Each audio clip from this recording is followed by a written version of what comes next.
Welcome to the Bitter Medicine Podcast, where it's all about Black empowerment.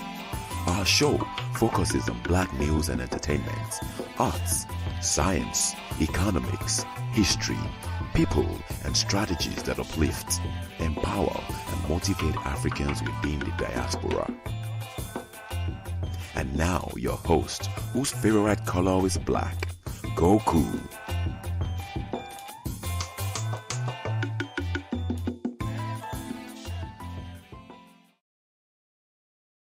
Yes, indeed. Welcome back to the Bitter Medicine Podcast. I am your host, Koku, and today we're going to do another reading of a paper that I think sheds some light on the work that we need to do. Before I go any further, I'd just like to say, give a thank you to everyone who has been tuning in on the live stream itself, as well as those of you who have been sharing the podcast, the episodes on social media. I want to thank you guys a lot for that. I want to remind you guys also, don't forget to listen to that last episode of the Past Reality podcast, where all of us on KWAZ Radio were on one podcast together, on one episode of a show together. So make sure to tune in to that last episode, episode 15. Give it a listen. It should be fun for you as much as it was fun for us to all be in one place together at one time. Without further ado, actually, before I start doing the reading, let me just remind you guys what shows there are on KWAZ Radio. You are listening to the Bitter Medicine Podcast on KWAZ Radio. This is DAX. You tune into the Harsh Reality Podcast, providing you with social commentary on the news affecting our community, only on KWAZ Radio. Peace, family. This is Oni, inviting you to listen to the pro-Black perspective, where Black problems are addressed with Black solutions. You are listening to the Bitter Medicine Podcast on KWAZ Radio. And also there's the Queen's Council podcast on KWAZ Radio. Make sure to tune into the Queen's Council on KWAZ Radio as well. Okay, so tonight we're going to do this reading called Universal Education and Nation Building in Africa. It's by James Turner of Cornell University. Again, these readings are to kind of highlight the necessary work we have to do in terms of educating our own people, right? If we don't educate our own people, then we can expect our own people to sell us out when they become adults. We can expect them to work for the folks who educated them and to do the work that doesn't help us, right?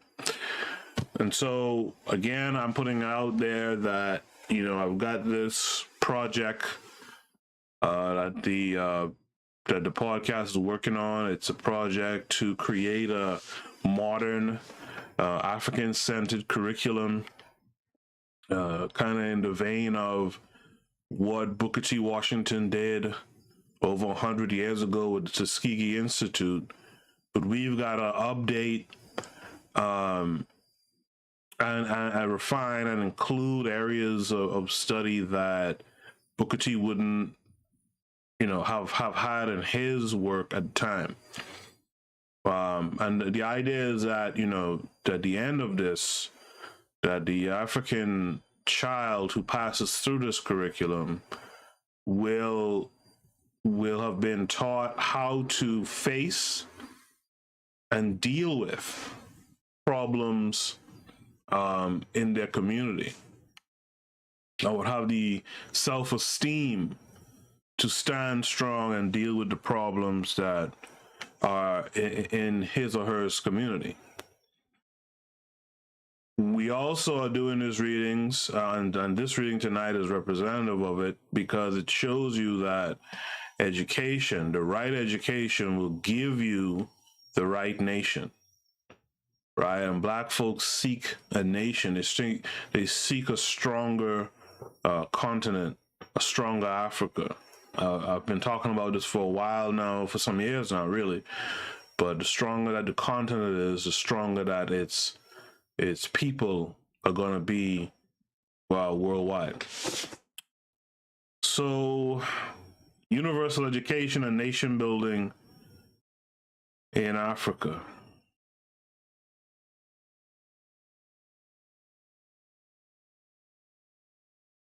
This paper is concerned with an analysis of facts socially relevant to the formative significance of compulsory education for nation building, i.e., its relationship to political advancement and economic planning. Specifically, the focus is on primary education and political economy. Decisions about educational planning are of economic as well as political concern and consequences. The basic proposition of the paper is that structural education, i.e., the educational system of a polity, has direct social relevance for political development in new African nations. It has been usually thought that schools are, apart from politics, an agency to equip young people with the basic skills of literacy. Prima facie evidence shows that the critical role of education in society is societal adaptation to increase the role, specialization, and structural differentiation in the achievement of political capacity. It has generally been accepted as a truism that a primary need of African states during their post-independence period was for immediate and widespread programs of elementary education. Our hypothesis, and I like to see when a paper tells you the hypothesis, as it should, and the hypothesis is the proposed explanation for phenomena. Our hypothesis is that, contrary to the role of education in technologically and industrially advanced states, compulsory primary education is politically dysfunctional for new African states and political unification.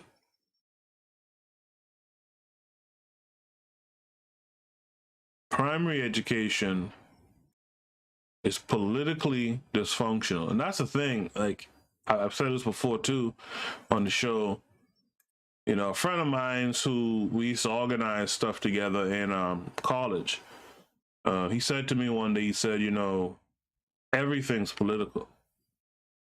No matter what you're talking about, right? No matter what subject you're talking about, everything is political. You know, as simple as, like, say, the Catholic Church electing a new pope when one dies is political, right? Everything is political. And so why shouldn't education be political as well? A conceptual framework for studying social change is most important in the African context. First priority of all African governments is to make societal communities of their new states, to combine disciplines of sociology and political science, and to a lesser extent that of economics, provide the analytical rubric. The theoretical approach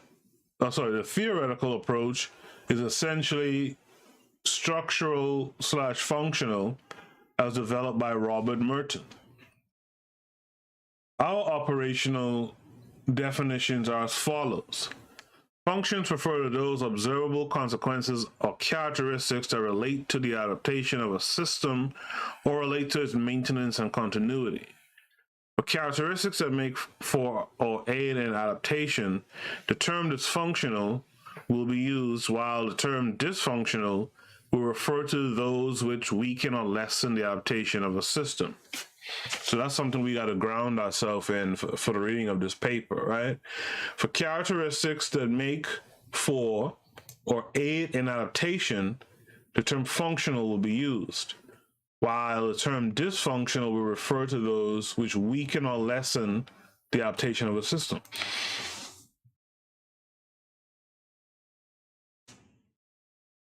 Functional and dysfunctional aspects of the educational system will be examined only as they are relevant to political process and the social structure.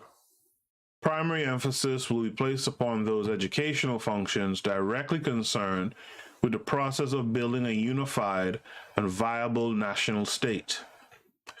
So we come to the section called African Schools as Change Agents, and that's an important statement that if you want to change the predicament of Africans, and again, for those who might be new, when I say Africans, I'm talking about all of us who are descendants of Africa, both home in Africa and abroad in the diaspora. If you want to change our predicament as a collective, education has to be the change agent. The education has to be African-centered, right? The school in Africa is inevitably an agent of change. Most of the leaders of national independence movements were African intellectuals, as well as many of the rulers of the new states. In recent years, increasing attention has been given to education as a process for change in social relations and a primary mechanism for nation building, right? Education as a process for change in social relations and a primary mechanism for social building. African states, for the most part, expanded the overall provision of education with considerable enthusiasm and expectation. There seems to have developed in Africa a mystique of education. Quote, with the popular faith in the efficacy of education as the motor of social improvement, it is not difficult to understand why the control and planning of education became, often even before independence, a political issue of crucial magnitude, end quote. It is true that education is an essential factor in the modernization process and for affording the people the advantage of participation in the technological activities of the world.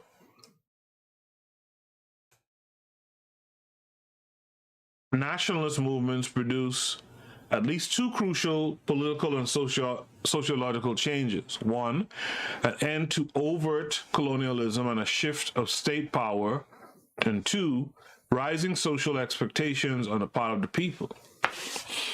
Millions of Africans perceive education to be the primal achievement as a passport to a better life and the highest standard of living promised as the objective of the struggle.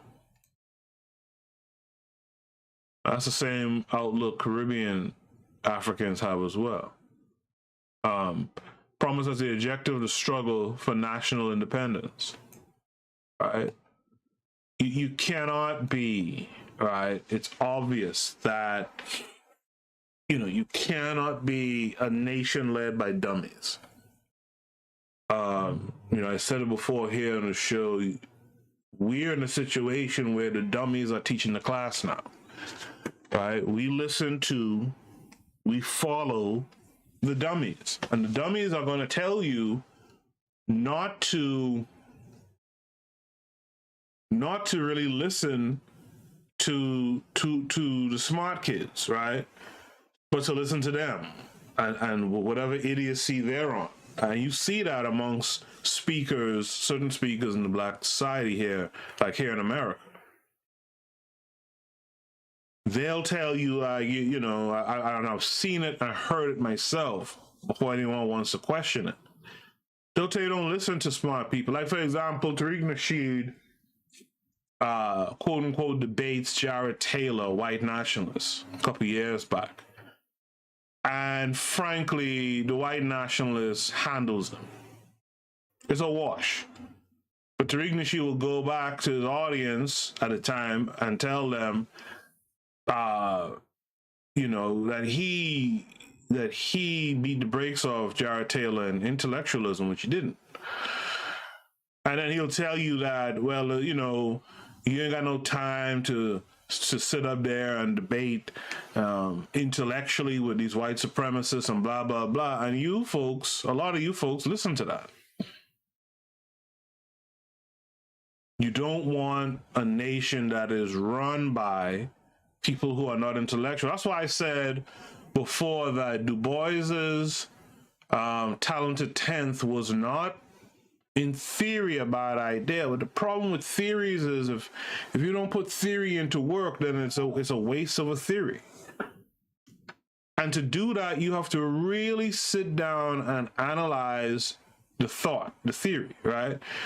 You got to make sure that it's airtight and solid. And the misstep of Du Bois and his thinking was that, number one, he never defined it well. And then even he had to admit that later in life. The talented 10th was never well defined. But even worse than that, and this is because Du Bois himself came through a European education, and which was highly honored at that time. Du Bois was talking about a talented 10th who were all educated by our enemy, so that their outlook on life and their outlook on their people mirrored the outlook of our enemy. So you could have all the understanding in the world that education is the game changer, right? But if you don't understand how important the source of that education is, then we're doomed. As I said in the last episode, I didn't say this to throw shade at anybody or anything, but it's a part of the reading. I was talking about how, like, the Gold Coast put a lot of money behind education back in like 1927 or something like that, right? And a part of the money that they put up was for women to be better educated as well. And that's the thing, like, your education, you have to design the education, you have to create it, and you have to put your money behind it. You cannot send, these African children to be schooled by others, frankly, to be schooled by their enemy, like Malcolm X would say, and then expect them to come through that education and be a benefit to you.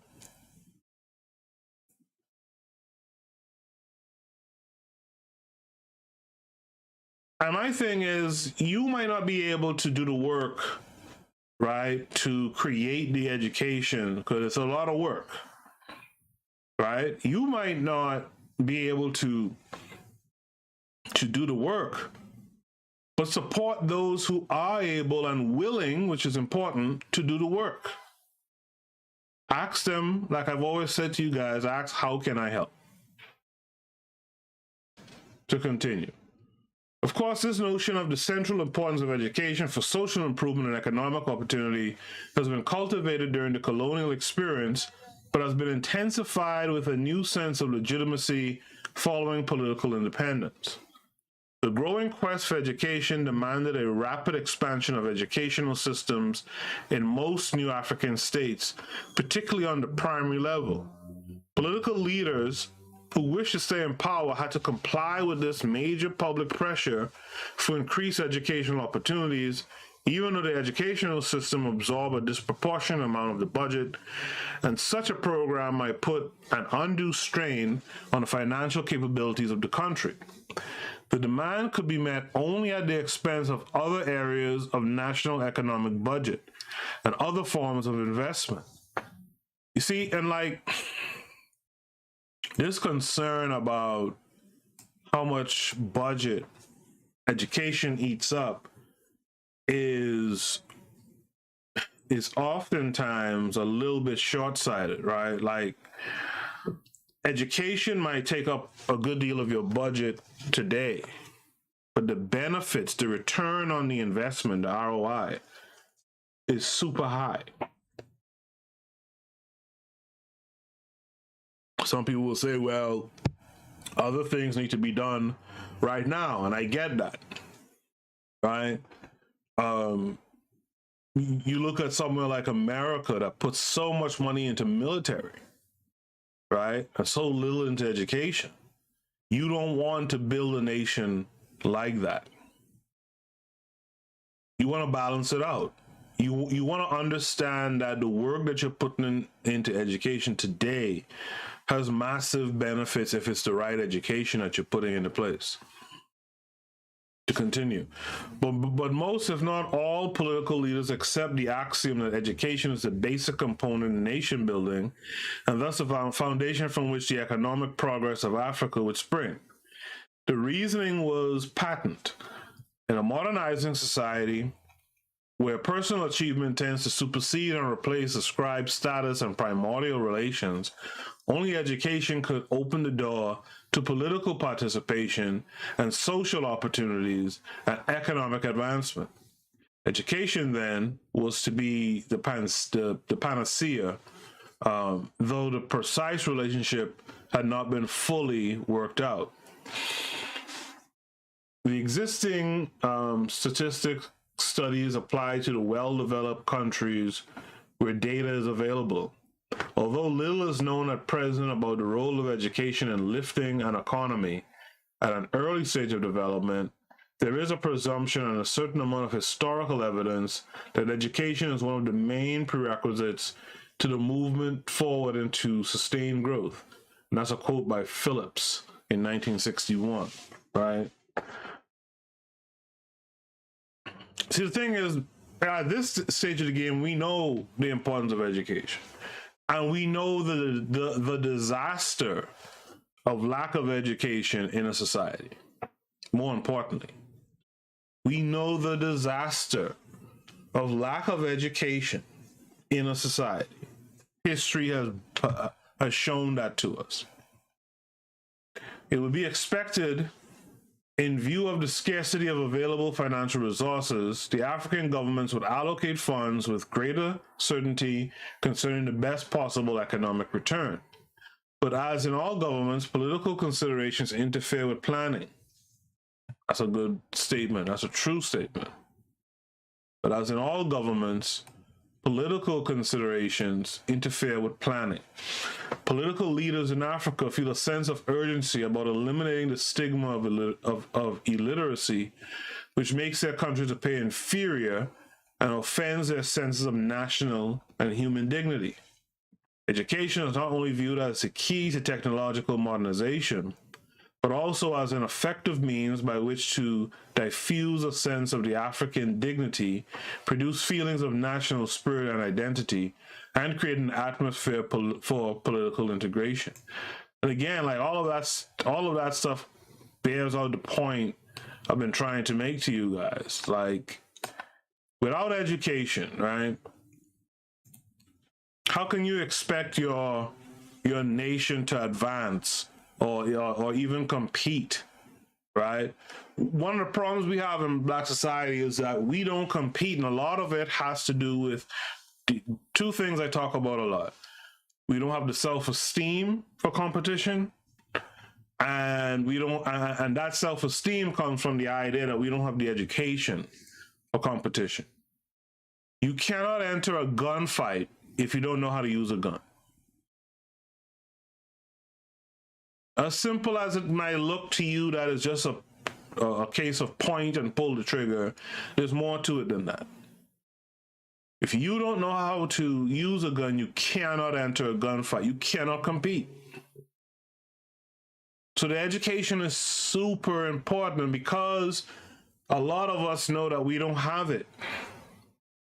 And by the way, when I say education, I'm not necessarily talking about degrees and stuff and certifications, but just the basic understanding. Haven't had the proper introduction and the proper challenges in terms of learning how to do a thing.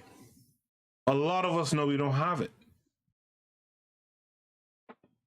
And to tell you the truth, a lot of the problems we see in the streets comes from that too. A lot of the youths in the streets, they realize that, look, man, I don't have it. like that. And so the easiest thing for me to do is to be on some bull jive out in the streets. This is where the education can reverse a lot of those issues. We gotta change our education. Our education needs to be able to boost our self-esteem, because we have a wider knowledge base. And once we do that, we'll see a lot of the dumb stuff that we do in our society, or that we might feel compelled to do. A lot of that will go away. Most of it will go away. This is a quote from Merriam in 1961. The school emerges as the heart of the civic education of the political community. In all cases, the school system is a basic factor in the development of civic interest and loyalty, and the chief instrument for that purpose. Merriam, 1961. From a general sociological perspective, the emergence of the modern state depends essentially on the universalization of citizenship. African education has to be especially concerned with children and young people as future citizens of modern states.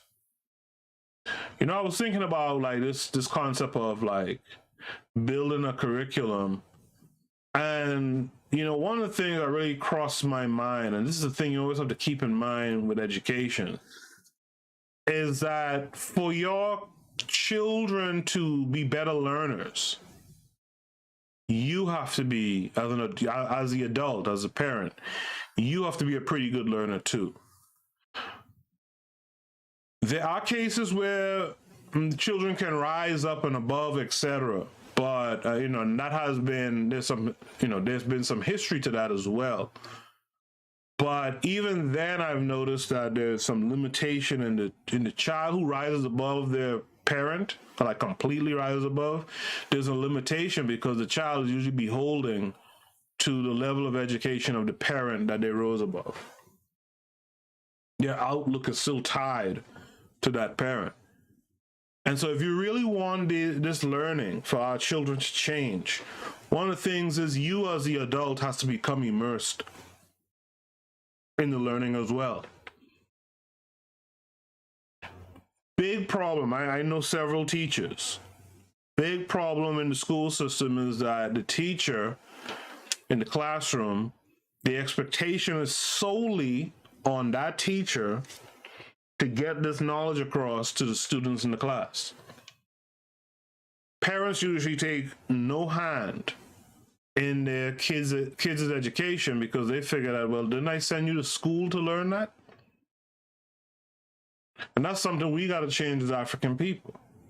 We have to change the idea that you just send a kid to school and it's on them. You know, one of the biggest challenges I have right now with, you know, as a father to some teenagers is staying on top of them and their school and letting them know that, hey, I'm trained in a certain area of education. You're supposed to come to me to get that supplementary knowledge, right? So I'm saying that to say we can't just say African education has to be especially concerned with children. I mean, yeah, we should say that it has to be especially concerned with children and young people, right? Because they are the future. But we also need to have programs where the parents of children become more learned as well.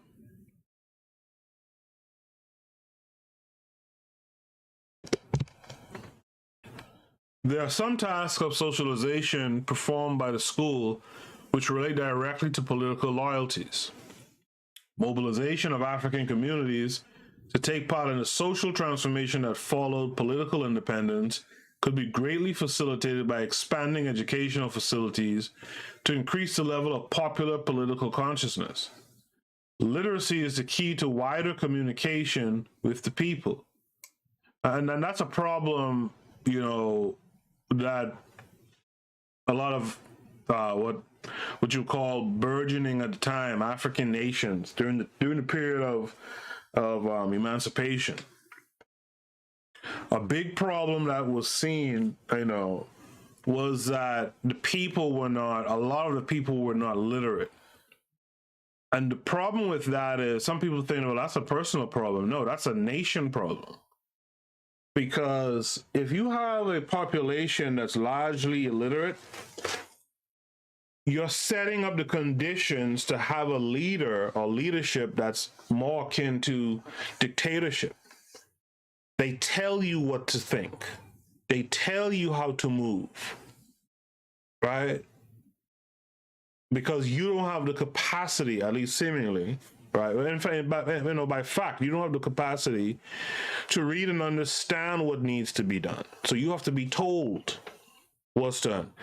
And what you got to understand about how power gets corrupted is that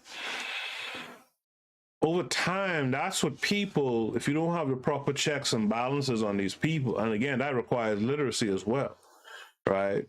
They will be corrupted just to serve their own interests, especially with the kind of education they've received, right?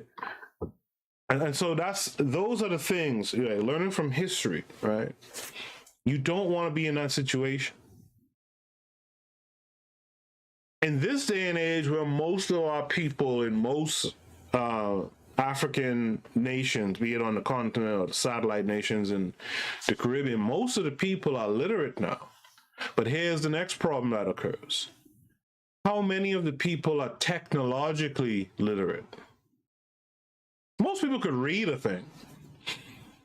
But how many of those people are technologically literate? How many of them are going to be pushing the boundaries of technology within a nation, right? Keeping up with other nations in this present time through their understanding of technology. So we're dealing with the issue now, not of literacy so much, but of technological literacy. And that's a big thing that's kind of keeping us back now. Such development, however, poses a growing political dilemma for African governments and ruling parties. As political awareness grows with education, so too do economic anticipation.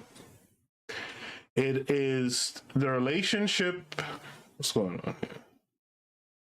It is the relationship of this growing politicization, particularly of the urban dwelling population with at least primary education, and their increased economic expectations to political development, which is the concern of this paper. So let's read that again.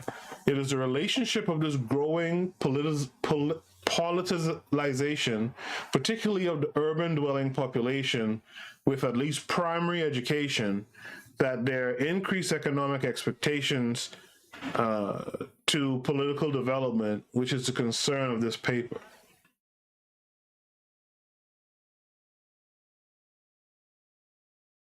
So we reach a section called Universal Primary Education in Africa and Political Development.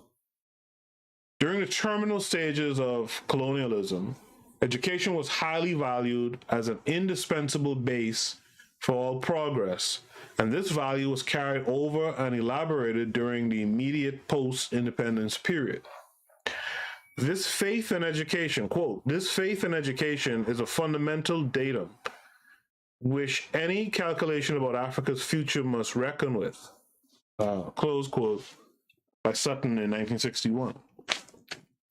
The spectacular achievement of independence by relatively few educated Africans gave greater credence to the benefits to be derived from mass education and made it difficult for Africans to accurately and objectively assess the appropriate place of education in the broader spectrum of economic planning and political and social construction.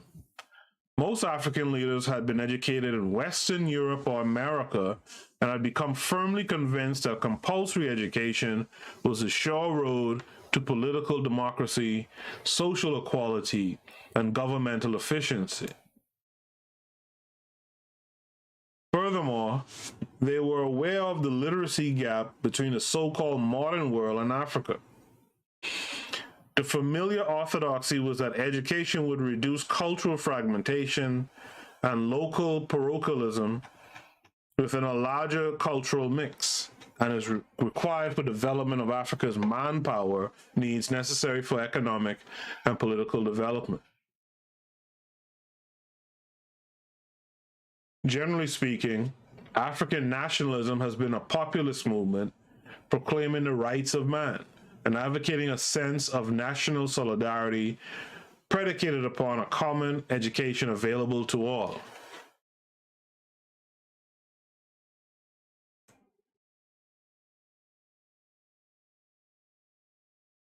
All right.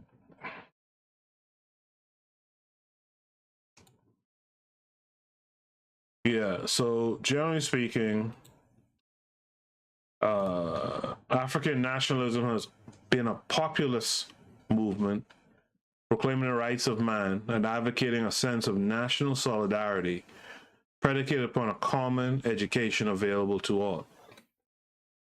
Education became virtually an individual right, an opportunity intimately linked with building a sense of nation. But there is evidence of a difficult and expensive lesson about the role of educational expansion and politics in the growth of young African nations.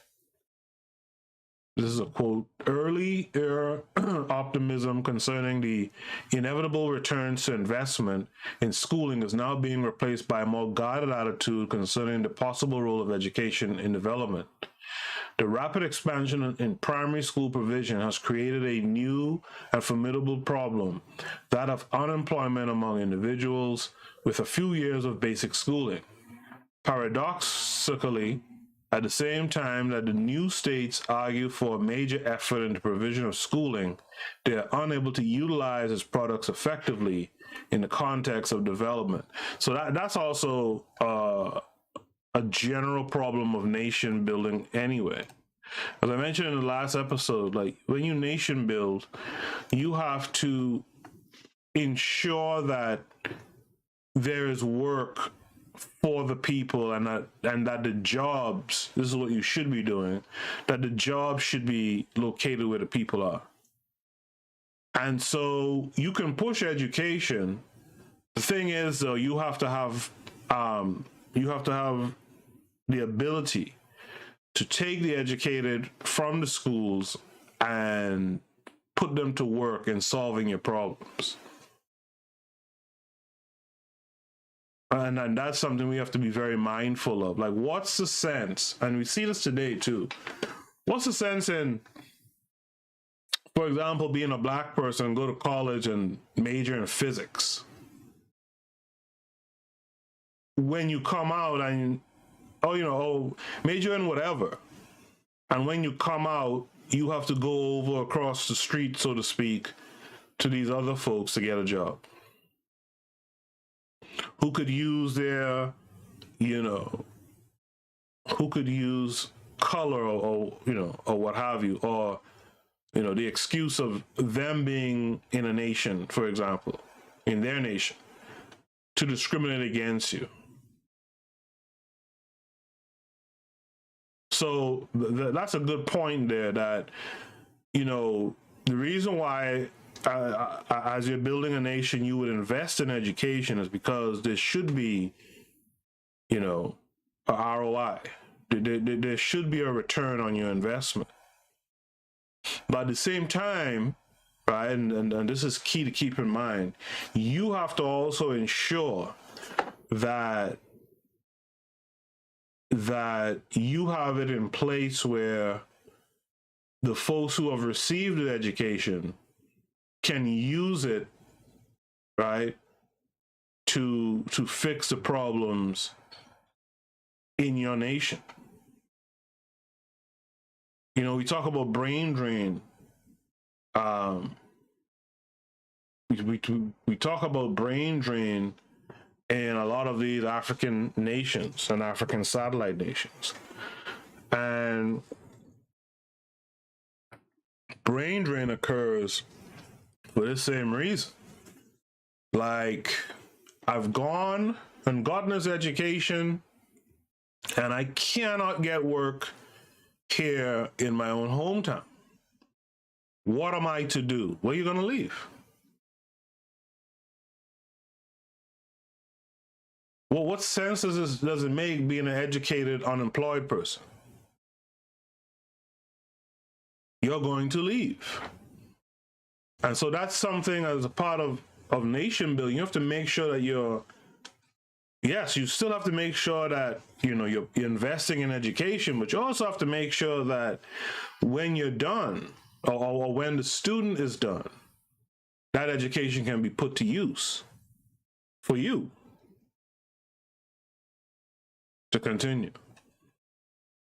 In sum, it is evident that education is as critically important a factor in economic change in Africa as it has been in political change. But serious errors in planning have been made by assuming that rapid and spectacular consequences in economic development and political advancement come from education. Yeah. That is something to be mindful of, right? In fact, I would argue that, let's just say there was a nation called Koku, right? And in this nation, Koku, the biggest problem is, say, clean water, infant mortality rates, right? And the sale of drugs or something like that, right? The truth of the matter is,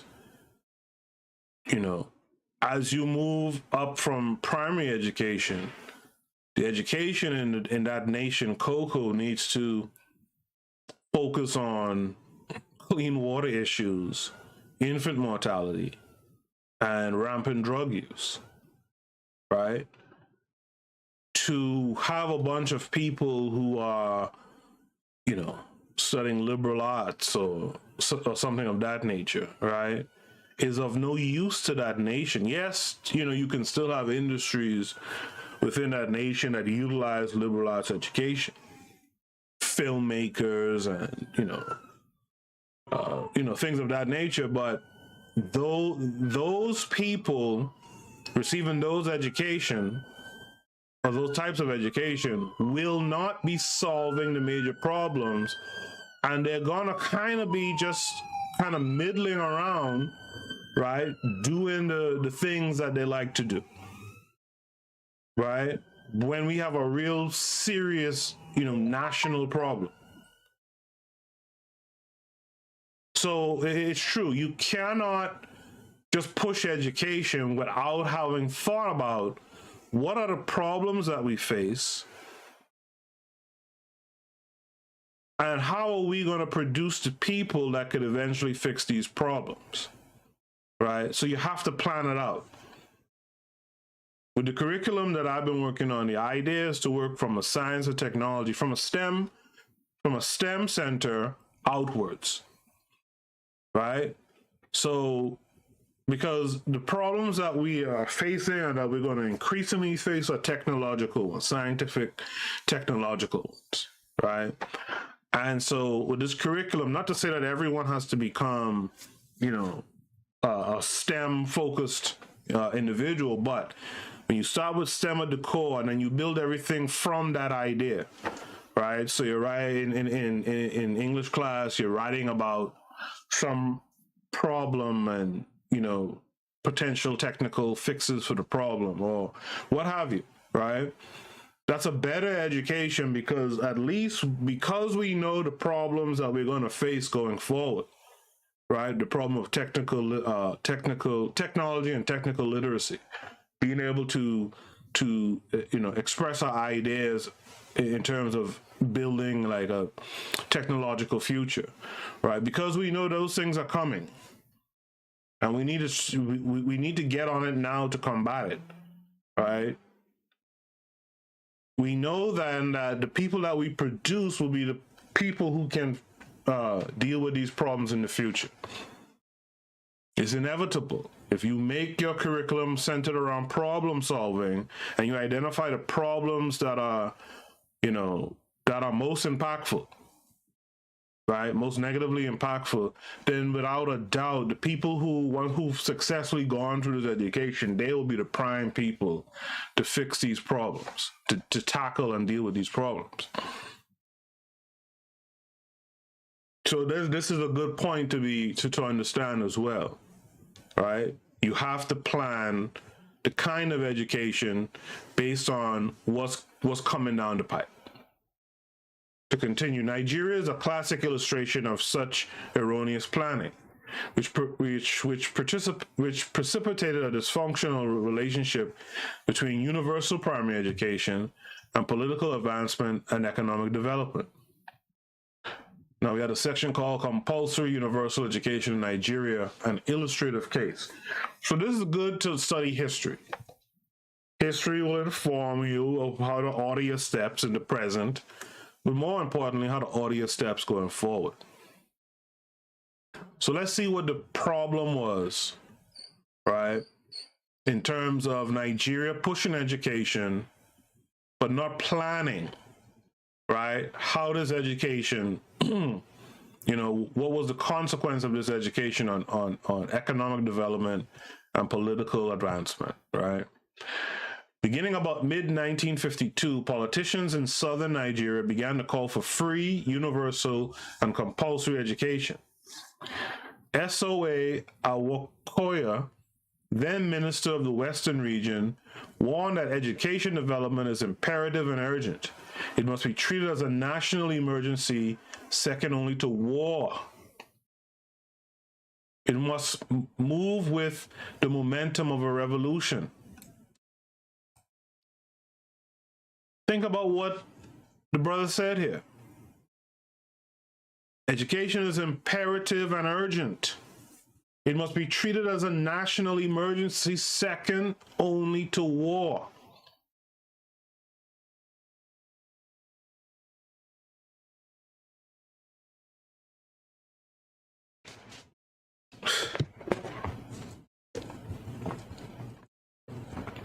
How many of you in the chat room or listening to the playback or in your favorite podcast app or what have you have ever thought about education being second in importance, right, with war being first important? See, a lot of our people don't even think about war being the most important thing we need to be prepared for. Much less that education is the second. War and education are the top two things. If you're talking about nation building, right? This is why a guy like Onita say from the pro-black perspective, tomorrow is Sunday, by the way. I'm sure he will probably have his worship tomorrow morning. You guys need to start going in there and getting that sermon on a Sunday morning.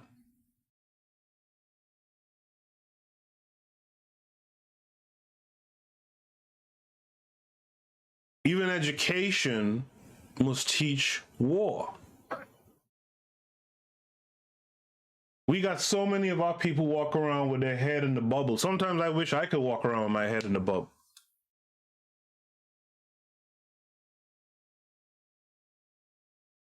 Because, as I look out my window, there's folks walking up and down and doing a bunch of clown shit. That ain't gonna take us nowhere.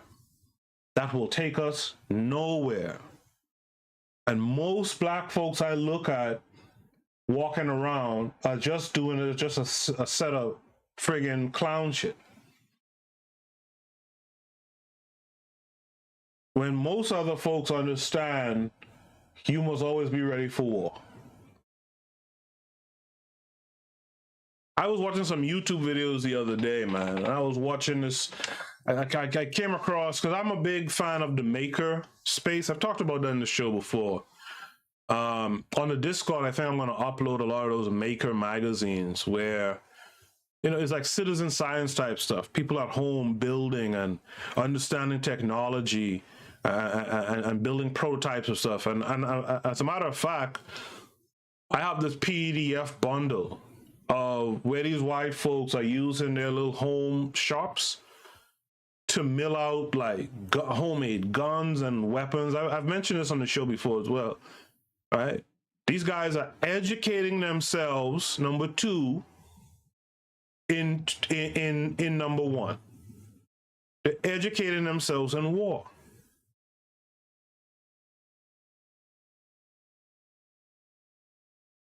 I watched a little white kid in this video take a compressor off of a refrigerator and turn that into a one-stroke engine, right? And I'm not saying we don't have any black folks who don't know how to do that stuff, but I'm saying how many? And so again, this shows you the importance of the education. War might supersede it, but the education is necessary even for war.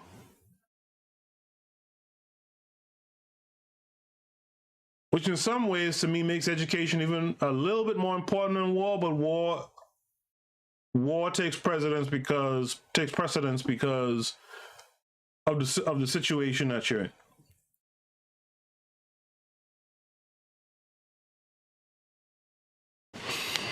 In the chat room, Daily Affirmations by Pauline. By the way, y'all follow Daily Affirmations by Pauline. Every day, she puts out something positive for you to start your day with. Make sure to follow Daily Affirmations by Pauline. She says that after obtaining a degree, salary is in the mid $40K. The monthly loan repayment is approximately $400 to $500. Who can afford to live on their own and make the monthly payment? Education is too expensive. And then the education is expensive. Thank you for that quote, for that comment. The education is too expensive because you aren't controlling the cost of education. They could tell you any old shit and say, well, that's how much it costs.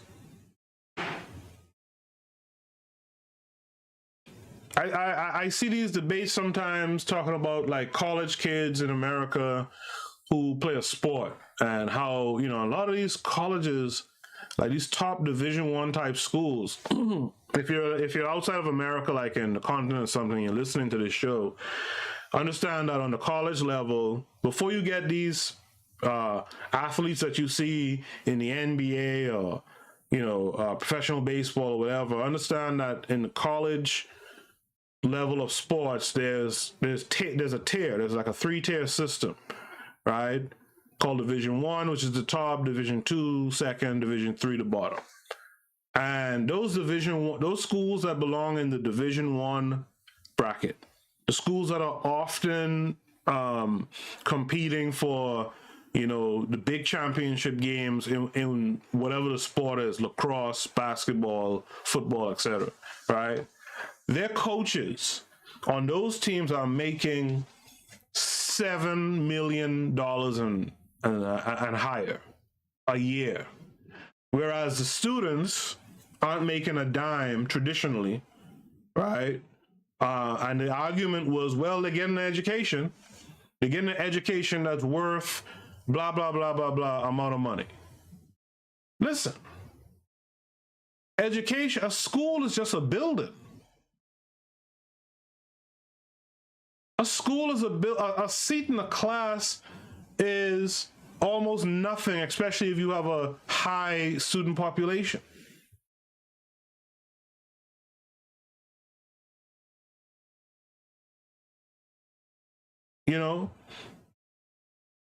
I looked at something the other day, like this is a textbook that we use in biology. That's the same textbook that I used 25 years ago in college. It's just a different volume now. The difference from 1 year to the next, they bring out like a different volume of the book every year, and the difference from 1 year to the next is less than 5% different. Right? It's a negligible difference. Okay? And that book, let's say that book was $40 when I bought it. That book is all kinds of $120, $150 or something now. Now, granted, there's some differences with the book from my day to this. In my day, there wasn't the internet like that, right? And now they got a lot of like companion internet stuff going on with the book. But I'm just saying that the book on its own, I think if you bought the book today by itself without the internet access, the book still is like $85 or something like that. And why? Not that much has changed in terms of the content, but it's because these folks control the pricing. They can tell you whatever they want to tell you as far as price. When I was working on a lab before, what happened? A few years back, there was this oil problem. And so deliveries from like certain companies, they started adding a cost to deliveries because of the price of gas, right? The price of gas dropped and went back to normal. Do you think they stopped charging the delivery charge? Nah. These guys control. When you're living in these people's world, these folks control everything around you. It's artificial, most of it. The student who gets a D1 education because they can play a certain sport well, they're not costing that much money to take a seat in the class that they're barely there for anyway. So the education is something, they make it's a whole game with this education system. For you to get an education, now imagine this. So like, where I came from, there's, like here in the States, where you have private schools and there's public schools, we call it government school, right? Government school and private school. Imagine that you're in grade 10 and a cousin of yours is in grade 10, but you're learning wildly different stuff in the same subjects, right? They're learning how to take tests, and you're not. Why is that? Is that not an artificial construct? Can't you teach the government, teach a government student the same practices as the student going to the private school? But that's the construct. That's the problem with this capitalistic system. Capitalism has created this good, better, best type thing that goes on. And the more money you have to throw at it, is the better and the best you can get of the product. Education doesn't need to be that. And if you create the educational program, right, then the cost of education for the individual doesn't have to be nearly what it is under the current system that we're under. Every year for the last few years especially, it's been ramping up, about college loan forgiveness. And the reason that's the case is because you've spent so, as Daily Affirmations by Paul Angels wrote, you're paying back so much money in education, and the jobs aren't there, right, for you to make the money to really pay back the education and live a fuller existence, free of the debt of this college education. So that's that's an excellent point being made. Like, you gotta plan this if you're gonna, and that's the beauty of like Africa, right? Is that Africa, like I've been saying, Africa awaits its creation and it awaits its creators. And so Africa has a lot of room on the canvas to really flesh out, right? And really plan and construct it in the way it needs to be. And when we're talking about this education, right, we're talking about the ability to plan it out and make sure that the education that we're pushing directly aligns with the problems that the educated can solve. See, when that occurs, even if a loan was taken, you'll be able to pay it off because you're working in a much needed area, right? You're able to make back the money for any loans you took to get that education. We gotta start understanding this stuff, man. To continue, the next year, the Eastern Region Minister of Education, R.I. Uzoma, presented his government's education policy, emphasizing universal primary education. By January 1955, UPE was begun in the Western region. From 1954 to 1955, primary school enrollment rose enormously, from 457,000 to 811,000, or from 35% to 61% of the 5 to 14 age group. The number of primary school teachers increased from 17,000 to 27,000, and primary schools rose from 3,550 to 6,270 in number. And see, that's the thing. So, like, there's this thing called cottage industry, right? If you have an influx due to one aspect or to one industry, other industries get to come in, right, and be built on the strength of this one industry. So, like, when you start emphasizing more education, you know what that means? More teachers. You know what that means? More schools, right? And so what happens? The people who are educated in a certain area now have the ability to go and work in a school, right? So, all of this is a part of the planning of nation building, period. But we see it here, although there's a shortcoming coming up, but we see it here in the case of Nigeria.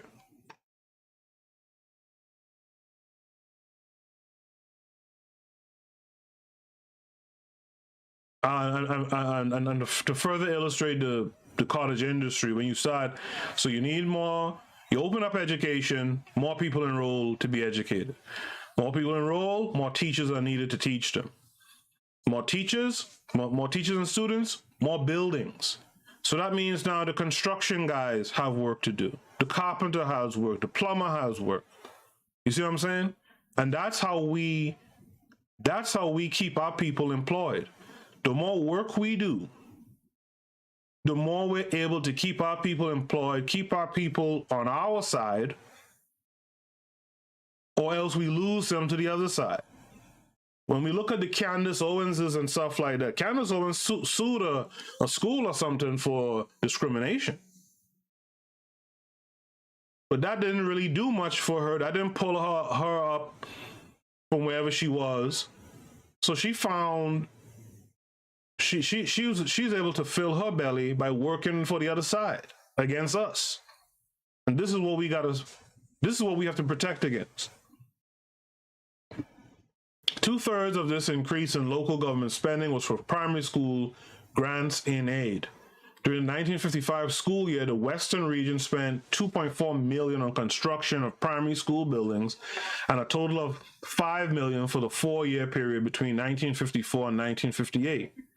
2 years later, the Eastern region abolished all primary school fees, and primary school enrollment between 1956 and 57 rose from 775,000 to 1,209,000, or from 48% to 73% of the age group.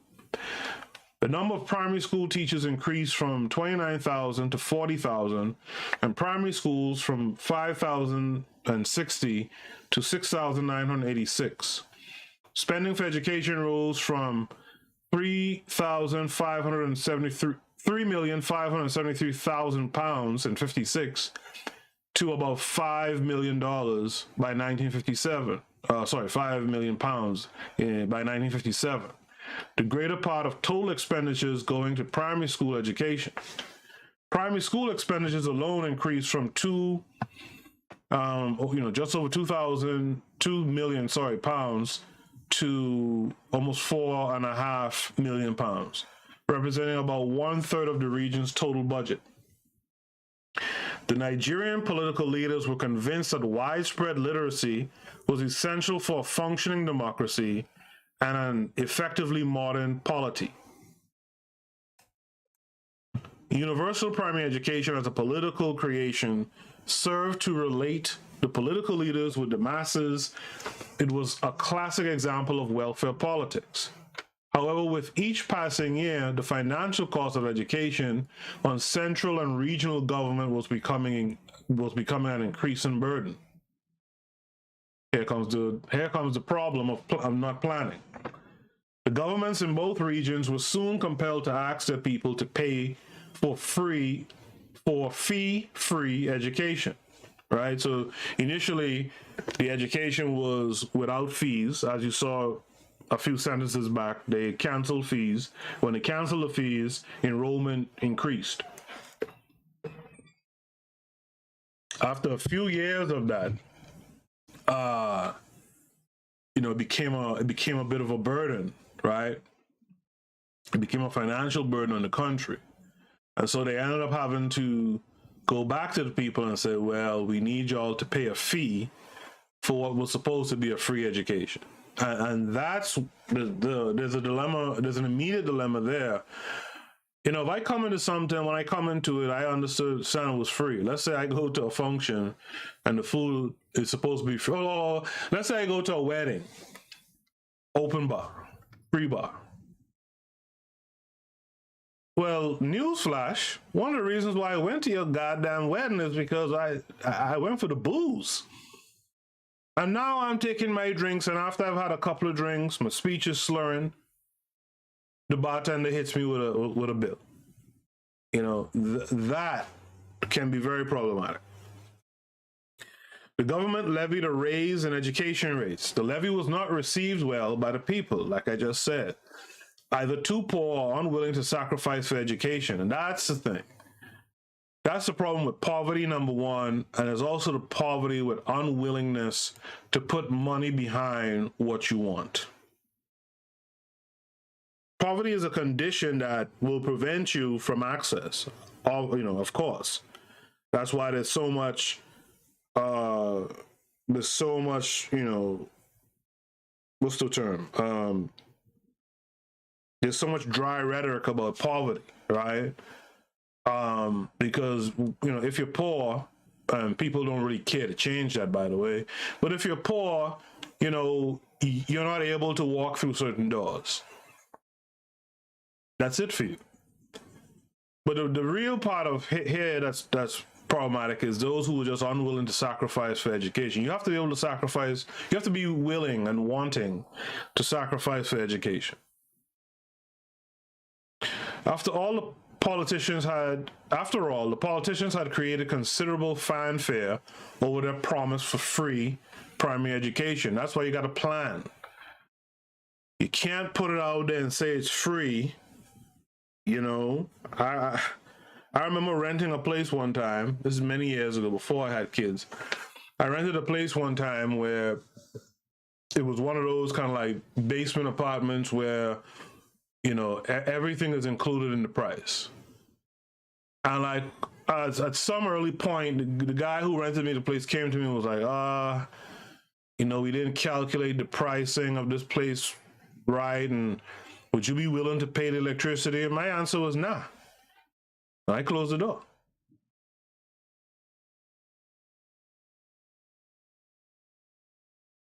You failed to plan? Well, plan to fail.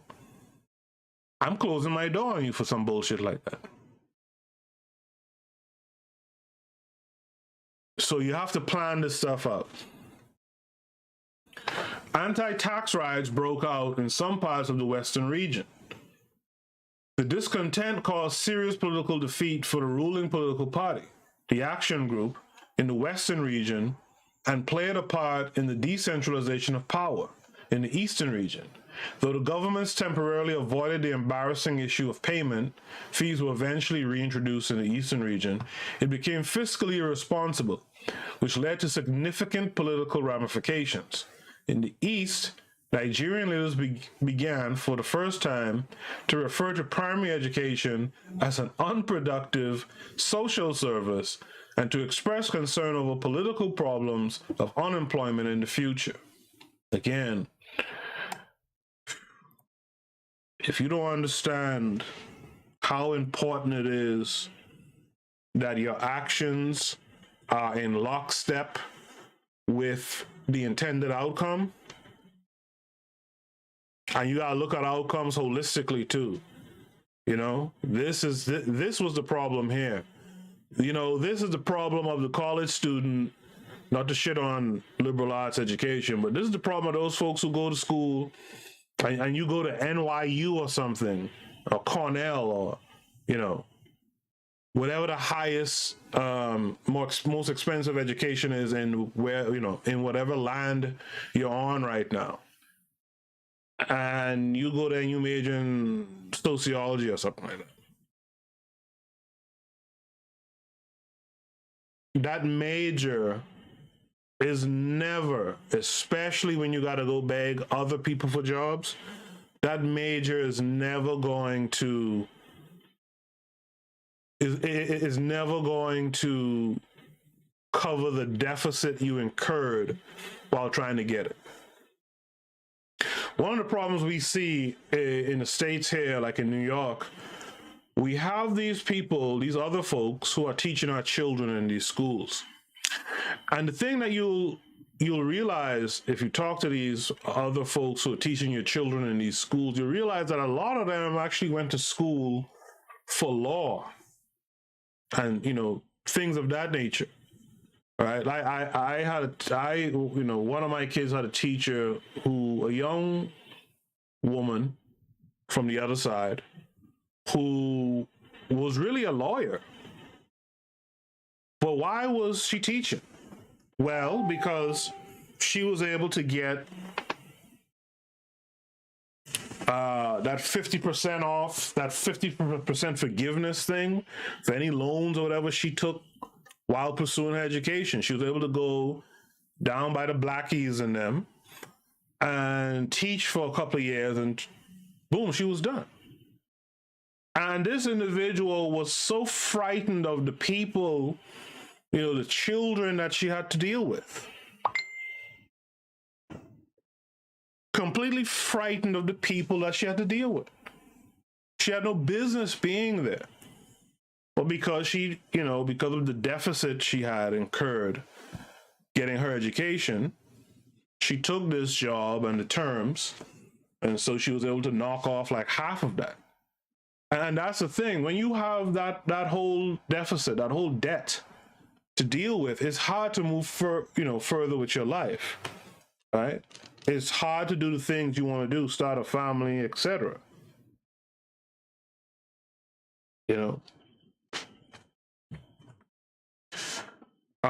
The region's dilemma was pointed out by Alvin Ikoku, a member of the Eastern House of Assembly. Before the new constitution came in, North and West were getting more farms, roads, and attention to their cash crops than the East. The East was paying more attention to opening schools and hospitals, so they outpaced us in their economic development, and we outpaced them in our social development and services.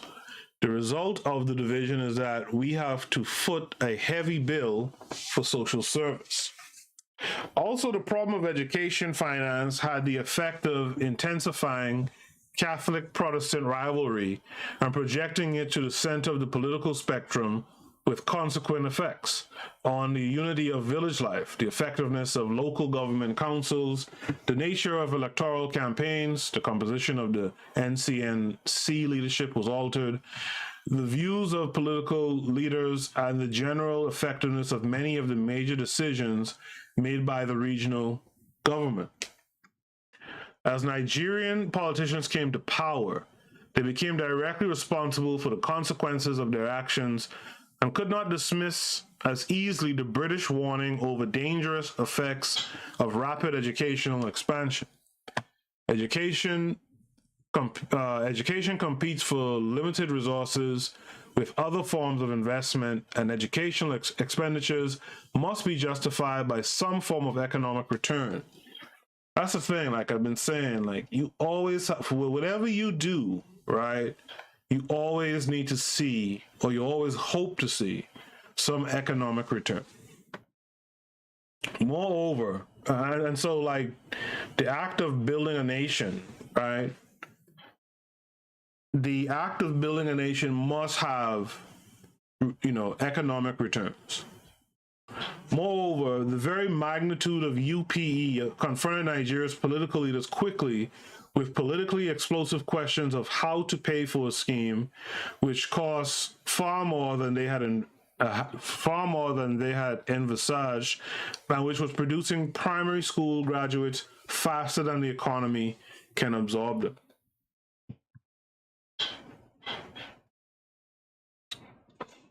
Now, a little more than 10 years later, after Awokoya's stirring statement of intention, some disquietude has begun to appear. No longer do people tend to give unqualified approval to all kinds of educational expansion. Reservations about what has happened and about some existing plans derive from several sources and take on different forms. The most evidently dismaying fact is that primary school leavers are piling up in towns where not enough employment opportunities exist for them, and where they are straining housing and water supply facilities, burdening ill-paid relatives, and turning to delinquency. Lack of jobs is a big part of delinquency. So it's like the snake that's biting its own tail. Right? The snake who's devouring its own tail. It's like you have the inadequate education, an education that doesn't interest the pupil, right? So the pupil now becomes a delinquent. In coming a delinquent, the pupil now doesn't have the qualifications for any kind of job, right? Or any kind of job that can sustain this delinquent through life, right? So it's like the education can be the problem in terms of not being focused enough to keep the attention of the student. But the education can also be the problem in that the student who gets the education now, because of the infrastructure of the nation, that student now has his education, his knowledge, but has no way to use it.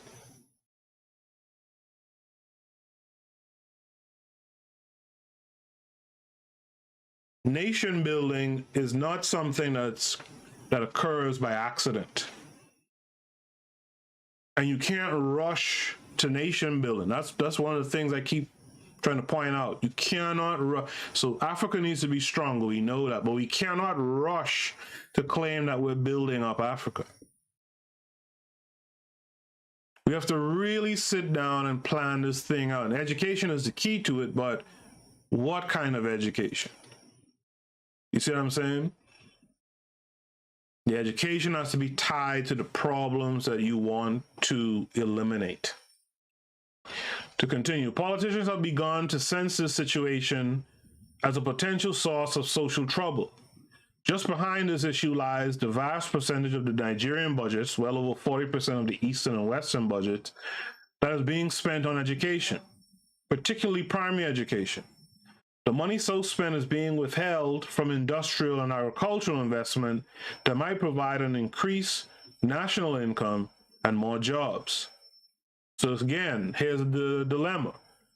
Who's going to carry out successful industrial endeavors and agricultural work? Like for example, like Africa has this problem still And the real thing is, I posted this on Twitter a couple weeks back. Like agriculture, for example, is moving in such a technological direction, right? I mean, it always has, but there was a time where Africans, carried out subsistence farming, where you farm the land, you burn it off, and rotate the plots of land that you farm on, right? But farming itself, right, to be more efficient, right, to be more cost productive, is changing, and a lot of it is becoming like highly technological. It's not just simply watering plants anymore, right? There's research and development in it, and my thing is, who's going to carry out that work unless you're educated? So this is the dilemma of the education, is that you need to put a certain amount of investment into it, but because you also need to live, because you also need to see, returns on that investment a little sooner rather than later. This is the immediate dilemma that we have. But again, if your education is centered on the immediate problems that you have, you will see, I am assured you'll see more immediate returns on the investment in education. Also, the quality of the primary system has been called into question, right? So the quality of the primary school education was also called into question. Because again, if you're offering an education that is not focused, right, then the quality of it will be called into question. The growing concern of Nigerian politicians over mounting unemployment among young people was indicated in the 1960 to 1965 development plan, which displayed an increased interest in agriculture, commerce, and industry as opposed to the 1955 to 1960 plan, which stressed the social services.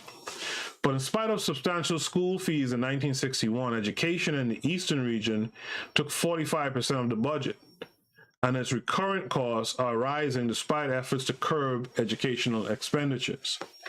The 1964 revenue and expenditure projections point to 60% of the budget going into education. Furthermore, in the pattern of educational development in southern Nigeria has ruptured the nexus between primary schooling and salaried employment. Another thing to consider too, like in the Caribbean, under the British system, right, of education, it wasn't uncommon for the British to give scholarships to, Caribbean students. And what would happen is that you signed into a contract where you had to return, you had to give them back your effort. As a matter of fact, a lot of Caribbean countries actually adopted that idea when they gained independence, where, be it like, let's say like the bank, like a big bank or something will give you this scholarship for you to go off and learn something in the banking field, and to come back, the banking field especially, for you to come back and to work for them for a number of years, something like 2 or 3 years, right? The thing that could be argued also, and I'll have to look more into it before I make that strong of an argument here, is that these industries also should be paying for education as well.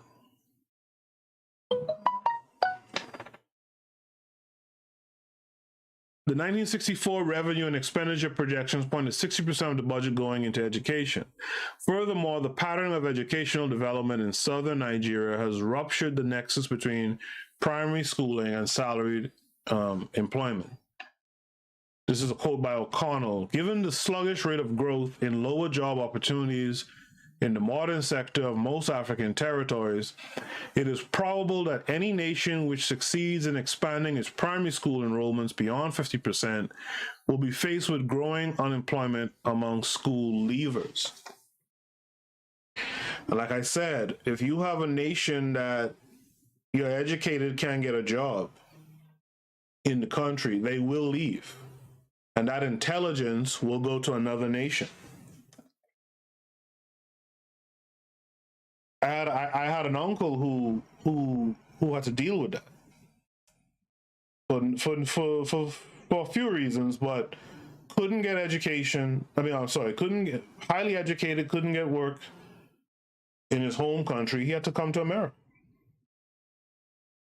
And now that smart person is now doing the work for another nation, as opposed to doing it for their home nation, or for their own people, for that matter. It is not too great an overstatement to refer to Nigeria as the India of Africa, in reference to the educated. I've heard that statement before, the India of Africa. In reference to the educated underemployment and in reference to the educated underemployed and educated unemployed. Okay. Also, the pattern of educational, and case in point, how many Indians do you see outside of India working in these tech companies and all that kind of stuff? Now, the thing that they do a little bit differently is that they've come out, say, here to Silicon Valley in America, and they form these little pipelines back to their country, so that the children in their country are getting a certain education that prepares them to enter this pipeline from India to like Silicon Valley. I talked about that a few weeks ago.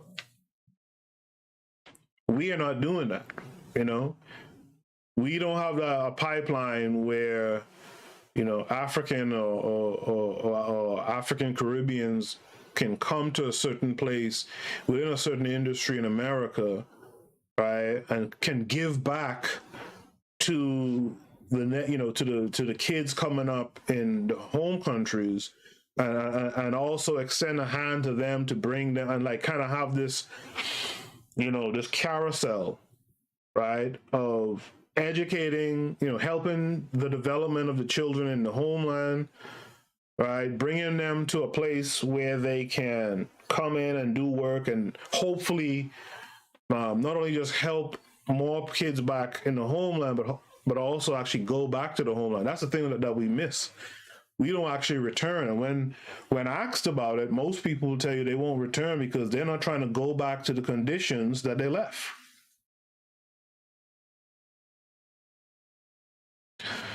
Also, the pattern of educational development in Nigeria contributed to the growth of ethnic consciousness. Ethnicity grew parallel to development of the nationalist movement. Voluntary associations and tribal unions grew up, whose origins derived largely from the realization by a few literate members that their groups were behind some other group or groups in respect to schooling, which facilitates propensity to explain events in ethnic terms. Nigerians and their leaders, this is a quote, do not as yet look up to the schools as instruments for the conscious fostering of Nigerian consciousness or solidarity. Let me read that again. This is a quote by Ogun Shea in 1965. Nigerians and their leaders do not as yet look up to the schools as instruments for the conscious fostering of a Nigerian consciousness of solidarity. That's the other mistake they made. First, in planning, and second, in really seeing how education is supposed to bring about a certain solidarity amongst your people. Ethnicity and urban unemployment and the resulting societal problems play no small role in the current tragic political conditions in Nigeria. It is evident that at the stage of her economic development, Nigeria cannot afford free universal primary education. Attempts to institute it arise from erroneous educational thinking. political planning, and lack of economic foresight. Scarce resources have to be apportioned according to certain investment priorities that will have the effect of directly stimulating economic growth and increasing political capacity. Right? That's something worthy of highlighting. If you're watching this live or on the playback on YouTube, you'll see where I'm reading this paper and I highlight strong points that I see in the paper.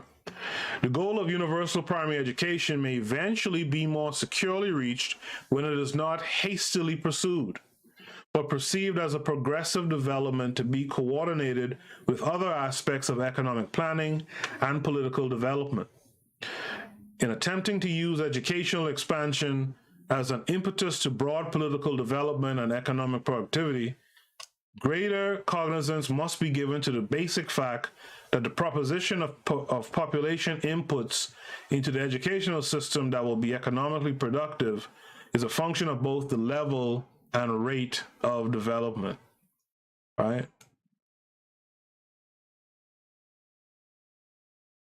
So that brings us to this section called the impact of education upon society, polity relations. The impact of education upon society / polity relations. To be sure, our underlying interest in the role of education in political development does result in our giving somewhat more attention to the consequences of educational process for the polity than we give to the influence of political factors upon education. It would seem that attempting to analyze the relationship of different educational patterns of development to political consequence amounts to treating educational systems as independent variables and political systems as dependent variables. In fact, the educational system is a creation of the polity. It is a quote, "The tendency to exaggerate the determinative role of one particular variable among a number of interrelated variables is common in the social sciences and is most marked in special efforts to give high visibility to a previously underemphasized variable." I like that quote. However, the relationship between education and polity is one of reciprocal dependence, that's true, of mutual stimulus and response. Since this paper takes as its focus the impact of education upon the polity, our primary concern is with the political burden and tension created by educational imbalance in developing countries. Certain patterns of educational inputs have demonstrably had political destabilization consequences for recent African states. But greater attention to education as an instrument to be manipulated and interrelated to all aspects of economic development and political planning can lead to greater control and direction of social change with a minimum of political vulnerability. Quote, "Deeper insight into the circumstances under which particular educational patterns lead to undesirable political consequences may also provide guidelines for development planning, for determining what educational mix, what educational pyramid, what curricular content, and what time and spacing of educational inputs will be supportive of the interrelated development of society, the economy, and the polity." And that's just a synthesis of what I've been saying this whole time. The education can't be haphazard. You just can't say we need an African-centered education for our African children, right? We need to say we need an African-centered education that solves the problem of African people worldwide, or the problems of African people worldwide, particularly of African people on the continent, right? We could say that in different ways. We need an African-centered education that influences strong patriotic African leaders who will build a strong and confident power or nation, or or African nation. There's different ways for it to be said. But the one thing it just can't be said is that we just need an African-centered education for our children. If that is the premise for which you are developing a African-centered curriculum, that curriculum and those children who pass through that curriculum or through that education will fit. You have to link the education to the solving of problems.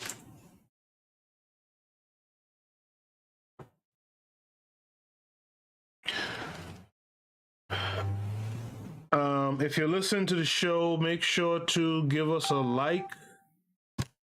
All right, make sure to give us a like. In Durkheim's terms, an educational system is both the product of a given society and the institution that determines the society will endure. However, the specific task of education in developing states differs from the role of education in the developed and technologically advanced countries. And that's true, right? If your country or your nation is already technologically advanced, the curriculum there is different from in a country that's trying to become developed and technologically advanced. In the latter, progress in economy and society preceded development in education. But in new African states, the situation is almost in reverse order. Educational systems must be geared to a future objective, to a society and an economy as yet undetermined. And that is how you put something into a sentence. That's how you capture an idea into a sentence. The burden of socialization of schools in young African states is also heavy because of the absence or underdevelopment of other cultural agencies.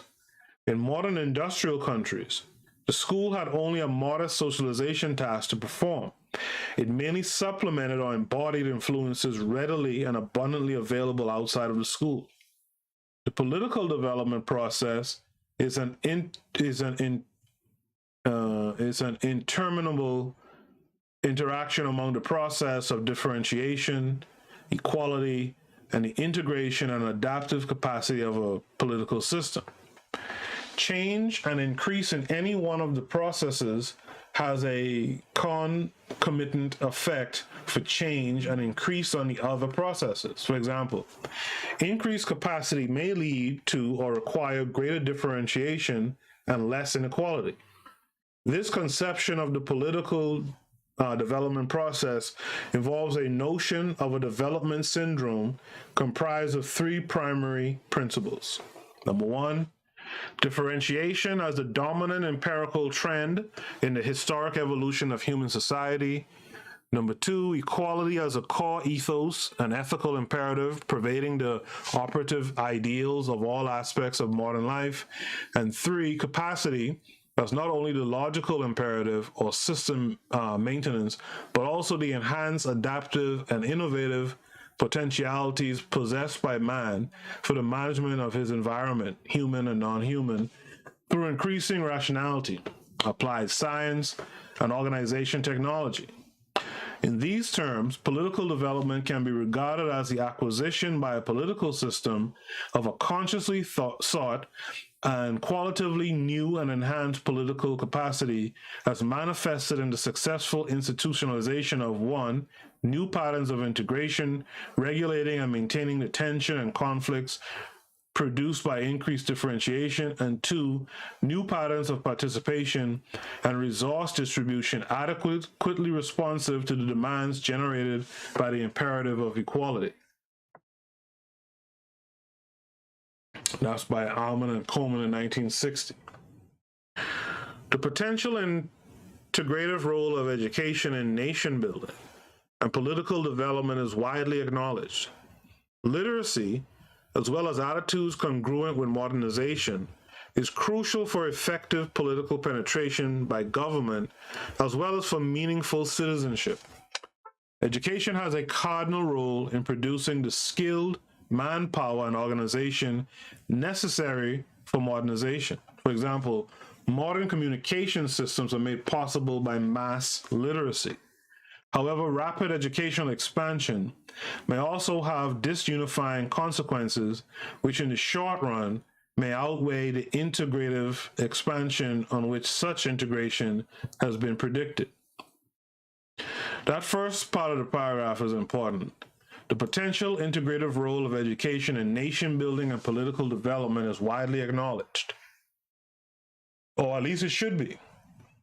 Literacy, as well as attitudes congruent with modernization, is crucial for effective political penetration by government as well as for meaningful citizenship, right? It's in your best, it's in your, what's the term? It's in your best interest to want your people to be educated. If you're leadership, it's in your best interest. This is not, you know, pre-Dark Ages or during the Dark Ages where, you know, only a select few were educated or knowledgeable and everyone else was dumb. You know, everyone else was dumb, right? If you want, the reason why there was the Dark Ages was exactly because of that. If you want an African Renaissance, right, you need to ensure that everyone is literate, and in this day and age, technologically literate, right? And you want to make sure that the attitude is toward modernization, right? That's what you want of all your people, of your leadership and the people therein. That's a very important point. Premature and extravagant effort to impose or realize equality may so disperse meager resources that the capacity of the system is severely limited, if not terminally damaged. The essentially significant factor is whether equality or capacity receives primacy in ultimate political decisions. Most African governments are caught in cross pressures, which ironically demand simultaneously the burdening of the educational system, especially at its base, and the achievement of rapid economic development. Yeah, this paper is showing you historically what the problem has been. Where, as a people, right, as a black people, as a nation, well, as a black people primarily, right, who needs to have a nation, we have this tall order, right, where we want a nation, we want a power base. And for those of us who recognize it, we recognize that you need an education that creates the people who will push this idea into the future, right? People who will, through their education and their knowledge and the fact that they're tied to the African tradition, they're tied to the African or black community, etc., right? We know that that's necessary. But at the same time, because there's so much other issues, right? Chief among them is economics, right? And economic development and economic empowerment. That the time and the energies, the monies that you would put up for your education to be top notch, so that it can later turn into, some economic development for the people, is this catch-22 situation. You could steal from Peter to pay Paul, but Peter might have to rob Paul too. So it's this problem that we have that we really need to figure out. The ability of a government, and before I go on, it's something that we have to figure out, but it's something that I feel that at the end of the day, you gotta place your bets on the education. You might hurt economically for a period, but the education, if it's well planned and thought out, will get you out of the problem that you're in. The ability of a government to establish and sustain a program of social and economic development is greatly improved in the short run if it can focus its resources on both human and physical centers of strength. The consequence of educational expansion, with the limited absorptive capacity of most West African economies today, is to aggravate the problem of unemployed students and second-generation aspirants. There is little benefit to be gained from turning out graduates for whom the labor market is not ready, who will then become frustrated and disaffected. That's nothing but the truth. There is much to be gained by conserving academic resources for spheres more immediately vital to the economy. African economies. So again, this is not a bad thought at all. And it might require that you only, to limit, and this would be unfortunate, but it might require you to limit who's sufficiently educated for a time being, until you could get the return on the investment, right? You might have to go that way too. There is much to be gained by conserving academic resources for spheres more immediately vital to the economy. African economies are still very largely imposed upon subsistence agriculture and pastoralism, and only a small fraction of the total population is engaged in wage and salary employment. Part of the difficulty of absorption is due to the education system producing the wrong kind. You see, didn't I talk about this? A part of the problem is due to the education system producing the wrong kinds of education. The balance between primary, secondary, and higher education, between general and vocational studies, between humanities and science, or between institutional and in-service training, all these need to be blended in the right proportions if education is to be a help rather than a hindrance to the economic development.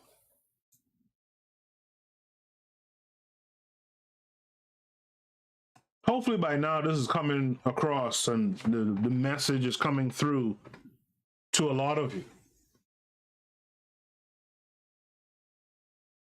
You just can't talk about education and talk about it in these general terms. If you're trying to build up this nation, as you've seen in the reading, you got to plan it. And the plan must be that the education must be solving your major problems. You can't just, I see it all the time, being I work at a college. And I see all these black folks doing like theater and I'm like, that's cool and all, but does theater solve any of our problems right now?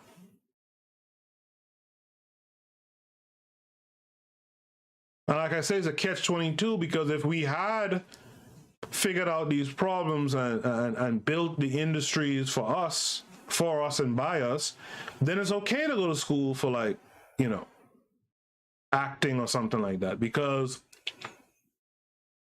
you will have a place where you can go to work.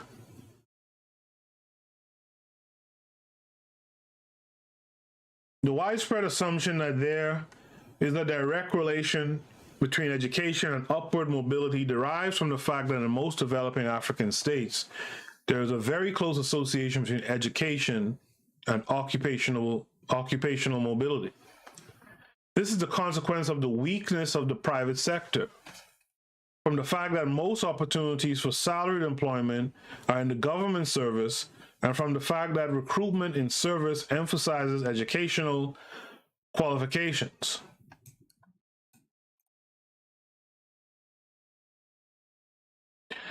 This is the consequence of the weakness of the private sector. When you think about that in terms of like black folks, right? That's exactly the weakness of us. We're not creating, we're not creating these big multinational companies that can employ our people. So we have to go these other routes that usher us into working for other folks.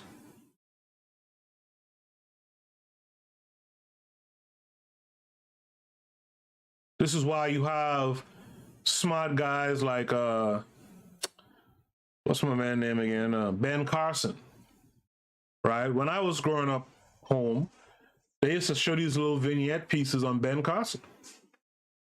This is why when people just became to know who Ben Carson was a couple years ago under Trump, I was surprised. Because we grew up in between TV shows and stuff, you would see this piece on a young Ben Carson telling you his story and the work he did to come up and become, who he is, essentially today. But who does Ben Carson work for? Who does he speak for?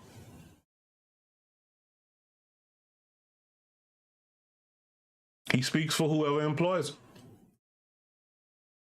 In most contemporary African states, employment opportunities within the modern economic sector are dominated by the demands of government and other public agencies.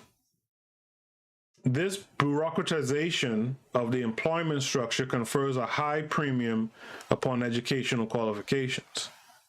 Philip Foster, 1963, further concludes that the association of limited employment opportunities in the modern sector of the economy, the domination of these opportunities by government agencies with the lack of ancillary mobility mechanism places a far greater premium upon the possession of formal education than characterized Western economies at earlier stages of their economic development. The symbolic significance of education and political development for African countries is explained by one writer, quote, two newly independent nations, education, particularly in its higher levels, is a symbol of national prestige in much the same manner as a steel mill.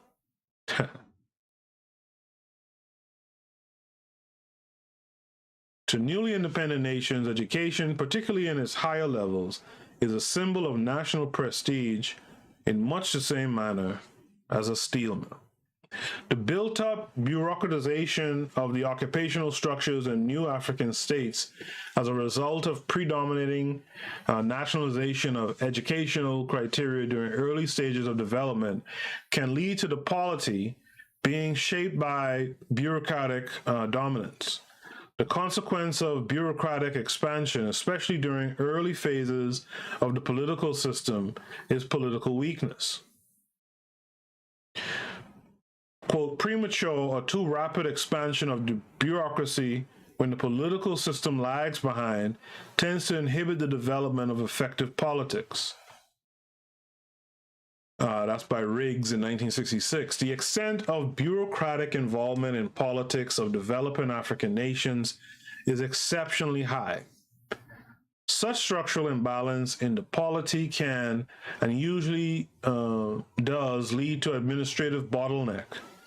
In brackets, the condition is accentuated when there's inadequate modern organization technology, which is much the case in Africa.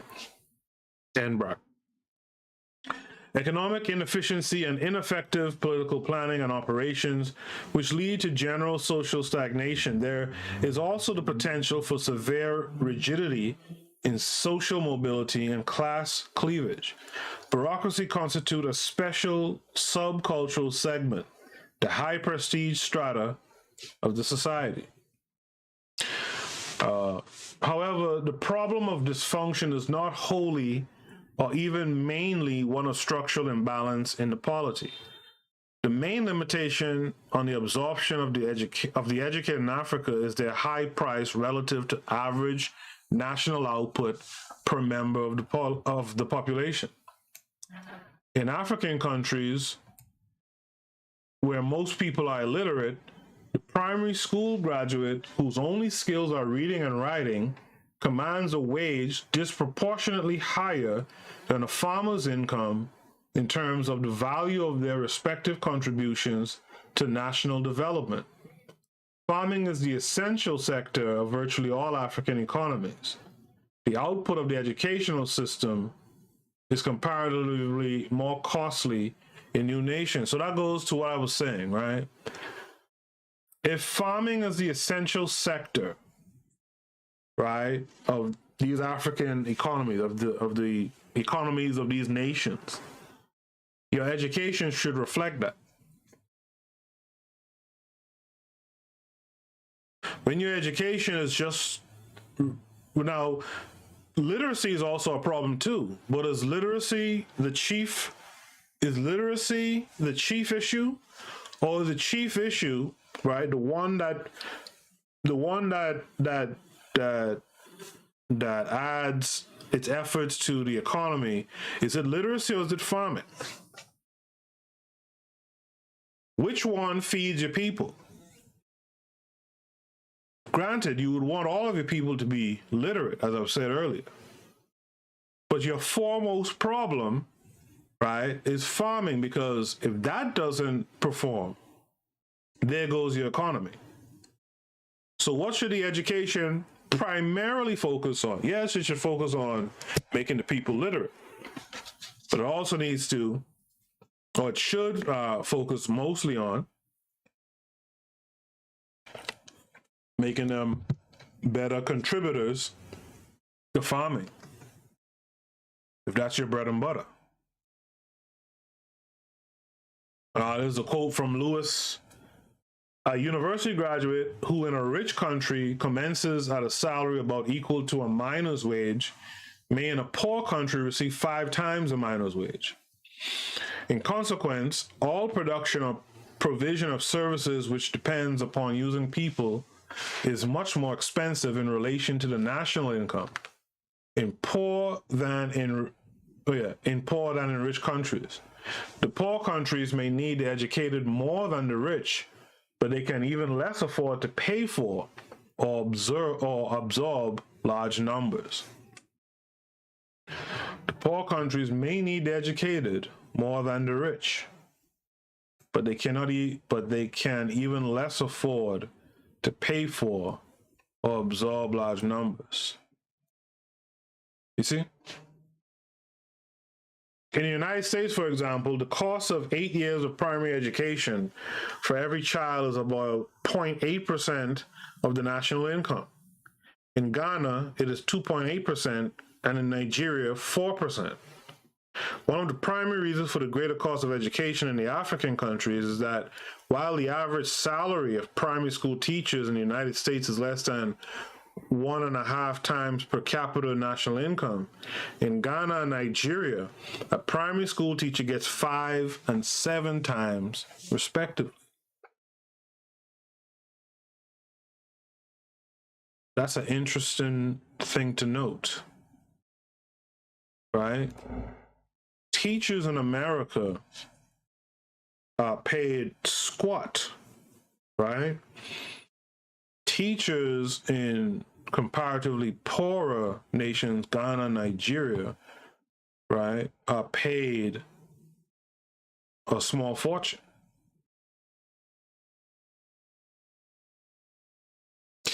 If the cost of education is to be kept within taxable capacity to allow for sufficient investment in social overhead, capital for economic advancement, widespread provision of education belongs to a stage of development where the premium for education has already diminished to reasonable proportions. That's an interesting thought. That's an interesting thought. So there's no doubt the importance of education, especially when it comes to nation building. But basically what they're saying here is, as you're still developing, if you're also pushing education, the cost, And that makes sense too, because if you put the emphasis on education early on, then the people who are there to facilitate the education, right, can artificially, well, let's not say artificially, but they can dictate the terms for which they will do the educating, right? Do you follow what I'm saying? So, like, if I know that my nation needs education, that it's essential that we get the next generation or two educated so that they can solve our problems. Well, then those who have the education, who can facilitate the transfer of this knowledge to the next generation, they're going to be pushing for wages that can ultimately, if you don't plan ahead, can crash, right, the whole system. It's that whole supply and demand type thing, right? They have a position, being educated, being teachers, to demand much higher wages than, say, in a country like America that's already technologically advanced. It's already this machine that's well-oiled machine that's chugging along, that's doing its thing. You don't have to put as much money into education. You don't have to put as much money into teachers for education. So that also, well, I'll talk about that later. Considering the high cost due to the high ratio of teachers' salary to average national income, the time it takes to train large numbers of teachers properly so that the quality is not sacrificed, as was true of the Nigerian case, and the subsequent high cost of employing and utilizing an educated product, the goal of universal primary education might be better set for 20 years ahead or more, rather than for the immediate future as proclaimed in the zenith of the independence movement. That is an interesting thought. You see, my grandfather used to say, history teaches knowledge, right? And this is an example of that right here, right? But that also speaks to a kind of corruption too, which is also a problem, right? Because you can demand, you will demand. That's a corrupt kind of thinking, something that needs to be addressed as well. Distribution and the occupational structure in developing African countries should be a function of the level of economic development. Current educational development at the present state of development in most of West Africa, with Guinea in some respects an exception, has been malintegrative in the modernization process in at least two principal ways. One, education tends to perpetuate the elite mass gap. Two, education tends to facilitate and even exacerbate division among different ethnic, regional, and parochial groups, which is dysfunctional for political unification.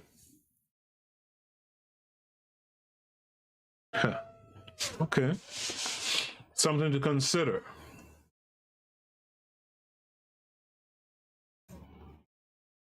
We hear it here in America all the time. You talk about some educated black folks, and you'll have people talking about, oh, those are boule folks, right? Again, back to the talented 10th of Du Bois. Right? The problem with Du Bois' talented 10th, again, like I've said before, is those folks were educated by the other folks, not our folks. And so even Du Bois had to admit, like, those guys kind of sold people like himself out, right? They had this education, they had this access to the other folks, and so they didn't really care so much about the issues going on in average, everyday black people or black society. While the idea of the talented 10th is an interesting one, and it's actually a good one, again, the education is the problem, right? But because of those talented 10th folks, those boule folks, right? You see point number two all the time, where the education tends to cause this division. A lot of black folks don't care to listen to an educated Negro because of the history of the educated Negroes not working in the interests of the whole, of all black people, right? So that's something to keep in mind. In fact, that's a good question. How, for those of you in the comment section, in the chat room, whatever, how do we change that aspect of things in black society? How do we tackle these 2 points that are being made about education, right? That education tends to perpetuate the elite versus the mass gap, right? The educated few versus the many gap. And how do we deal with the fact that the education tends to cause these divisions, right? Along the lines of ethnicity, you know, etc. Like, for example, you hear like the ADOS group talking about how, you know, the financial wealth gap between Black America and white America, and then they'll get specific and start talking about, you know, Caribbean immigrants and Black Americans and stuff like that. It causes some division. The characteristic result of dispersion of educational facilities in a decentralized educational system in culturally fragmented societies where primordial ties tend to remain transcendent is proliferation into an increasing number of separate units tending to strengthen ethnicity and regional parochialism. However, quite to the contrary, it is education's role in nation building to forge a larger sense of national identity. Absolutely. If you're educated not to see these, you know, ethnic and regional differences between people, you know, that's the role of the education, to not, you know, to respect and to honor the differences, but to understand it's about the whole, it's about the nation above all else. Let me pause here for station ID, take a drink of water. I'll be right back on the other side. You are listening to the Bitter Medicine Podcast on KWAZ Radio. This is DAX. You tune into the Harsh Reality Podcast, providing you with social commentary on the news affecting our community, only on KWAZ Radio. Peace, family. This is Oni, inviting you to listen to the pro-black perspective, where black problems are addressed with black solutions. You are listening to the Bitter Medicine Podcast on KWAZ Radio. And we're back. Let's finish. I think we should be getting closer to finishing this paper. It's actually been a good read, and again, it's like, you know, if you know your history, you'll know your destiny. If you look at what, when we're talking about nation building in the present times and modern times, we gotta look at the failures of nation building in past times, and so that's where these papers are, you know, very important. Shout out to Coach Pete, family member, Coach Pete in the chat room. I'm glad you're enjoying the show. So now we're at this section called Education, Social Mobility, and Stratification in Africa. An important aspect of the colonial legacy for societal advancement in Africa is the uneven impact of development on different ethnic or static groups or in different regions. It is an empirical fact that some groups, areas, and individuals are at independence more developed and have an inherent advantage over those that are less developed. Quote, it is sad that once the process of development starts in one sector of a society, the inequalities within that society tend to increase. Trade, labor, and enterprise are apt to move toward progressive areas, leaving the poor zones still poorer. That's a quote from Curley in 1961. occurred in 1961. The unevenness was caused by a number of factors, i.e., the differential capacity or receptivity to education on the part of indigenous cultural groups, the favoring of one group or area against another by the colonists, and in many instances, the result of the fortuity of the impingement of modernizing influences. Whatever the reasons, expansion of occupational roles in the modern sector of African countries after independence has been characterized by a gross imbalance in status and social positions. The skewing of social development of unequal advantage in favor of already better developed demographic groups or geographical regions is the essential dilemma facing African governments. The skewing, let me read that again, the skewing of social development of unequal advantage in favor of already better developed demographic groups or geographical regions is the essential dilemma facing African governments. In the last episode, we read a paper talking about, the role of women in nation building, right? The role of African women in nation building, and the thing that we realized there was that there was almost always this inequality in who received education in Africa. Like, once the introduction of the colonizers came to be, in pre-Africa, right? Pre-colonized Africa, there was a balance. Like, women had their role, men had their roles, right? Under the colonizers in particular, when you start talking about formal education, it tended to be boys over girls. And Africa had to make, a lot of countries or nations in Africa had to make some changes, right? To try, to bring about some balance there where more and more women were becoming educated. I mean, the truth of the matter is, if you only educate one of the two genders in any nation, you're only working at half capacity, right? You need that balance.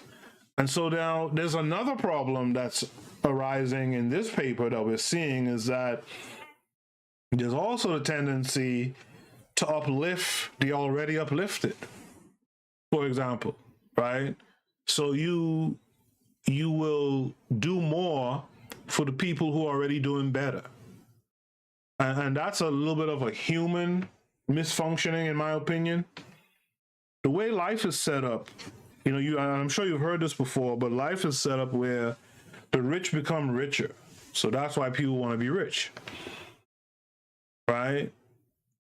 As opposed to, like we talked about in recent episodes, as opposed to looking at life, in a communal way, in the way of Ubuntu, where we look at, the humanness in everyone. So if you're going to develop programs and develop and implement, these programs, particularly like in education, you don't give a better education to the people who already have it better off.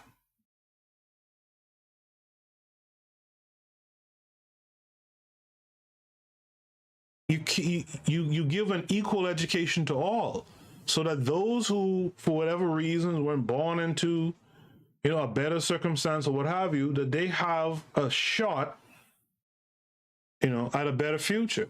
And this is especially true when you're talking about building nations. You don't build nations unevenly.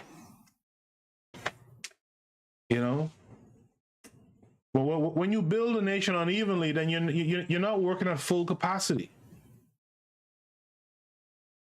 And you're adding resentment to the system where, some people will sell you out for that. Some guys will blow your brains out. My grandmother used to say something, man, and I never, when I was young, I couldn't fathom it. She used to say, I grew up in church and stuff, and she used to say, as simple as you go into church on Sunday or go into school every morning, there's people who hate you. And to me, I was like, well, church is free to go to. School is, I go to a government school, that's free to go to. What's the problem? But that's kind of this problem with being human.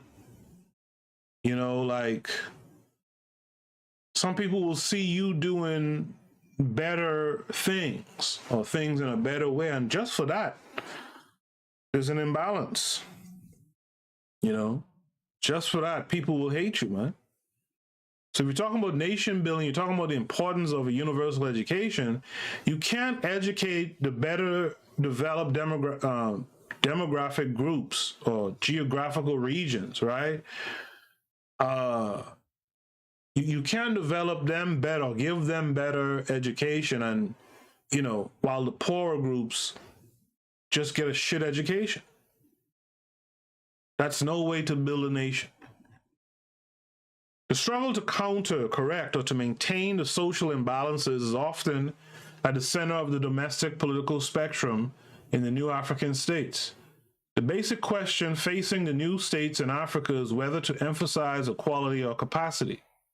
The process of uneven development tends to continue according to its own logic and dynamic unless deliberate measures are taken to apply opposing influences. I've seen this even like on a family level, right? Because you believe someone's gonna do well in life, you treat them better. And you treat the others like garbage, right? And then these are the, you'll see parents do this to sometimes their own children. You have to break that tendency. You have to break that tendency, right? The most widely accepted premise for political development has been egalitarian political policies and provision for equal access to education. But it is a suggestion of this paper that by emphasizing capacity in social and political development, it is more functional for political unification, economic growth, and general nation building. Yeah, you have to have more of your people on the same page. If you want to really talk about building a nation, more of your people have to be on the same page. The proposition is that capacity will produce greater equality if resources are also deliberately allocated to ensure regional equality and also to spur advancement in the less developed areas. Social mobility in Africa is often marked by generational discontinuity. After the wave of Africanization following independence, first-generation elites were brought into available upper-level occupational positions. But because economic development had not kept pace with the production of potential elites, and because of the preemption of political and bureaucratic structures by the incumbent group, who became entrenched, the channels for upward social and political mobility have been drastically restricted for second-generation aspirants. There develops a bureaucratic, authoritarian tendency which is detrimental to social democracy. Competitive politics as a vehicle for competitive politics as a vehicle for political mobility is progressively diminished. Right?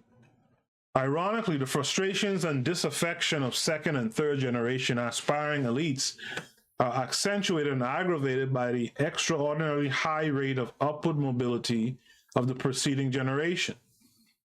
On the other hand, the incumbent older generation of political and bureaucratic elites in control of state power fear displacement by or loss of power to a new class of better educated technicians and managerial and administrative specialists. That's the thing about elders, boy, especially in our African history, and especially recent African history.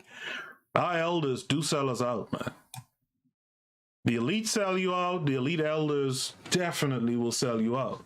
You see it like you see this like in like the Caribbean, right? You have, some of these guys who were in politics at the time of independence are still in politics now. Whenever I pick up a paper and I read or go online, I read like news from back home. It's the same people until they literally die, and you see that the youth right? The young folks are being mashed down in the process. But an essentially static society marked by widespread illiteracy and a predominance of ascriptive criteria moves toward a dynamic and modernizing society where education is the principal criterion of upward mobility and stratificational position. Each successive wave of better educated persons presents a challenge to his predecessor. This phenomenon largely explains the prevalence of generational discontinuity. Right? The relationship between the two elite groups is critically determinative of future political development in many, if not most, African countries. So that brings us to the section called Unemployed School Leavers and the Anomic Potential. Aside from the cost of universal primary education, if attained with the speed projected by its political advocates, it raises the problems of absorption of the enormous output. Unemployed school leavers are essentially an extension of the generational discontinuity phenomenon among elites downward into the mass stratum of the population. Quote, quote, throughout West, East, and Central Africa today, at a time when all of these countries want to quicken the pace of development, masses of young people are crowding the cities in search of work that for the most part is non-existent. Many of these job seekers and aspirants to modern urban life began their education when the main determinant of high occupational status and social mobility was a primary school certificate. But by the time they finished, economic, political, and social conditions had changed drastically. The problem, in an important sense, is often created by the introduction of mass primary education, mainly for political considerations. Subsequently, a gross imbalance has tended to develop between the great expansion in the educational system and the comparatively limited growth in the economy and in the occupational structure. The result is a vast and nearly uncontrollable school leavers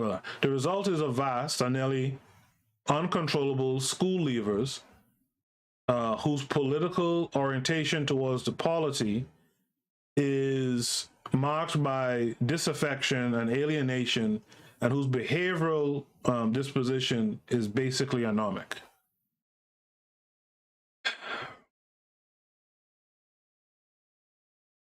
Yeah. African politicians are becoming very, very aware of the jobless semi-literates who represent a potential for political eruption and social instability. You see, that's the thing about governments, right? The government's job is to serve the people and to serve all the people and to serve in such a way where, you know, the people aren't taking losses, so to speak. Right? If I go through an education system and at the end of it,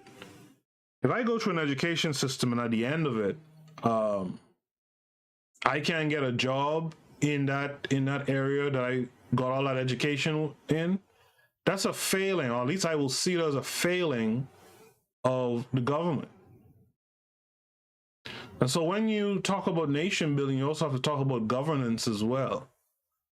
Right? And in governance, you have to be mindful and have a keen eye on making sure that you serve, you know, the 95% or whatever, right? That you serve the vast majority of the people.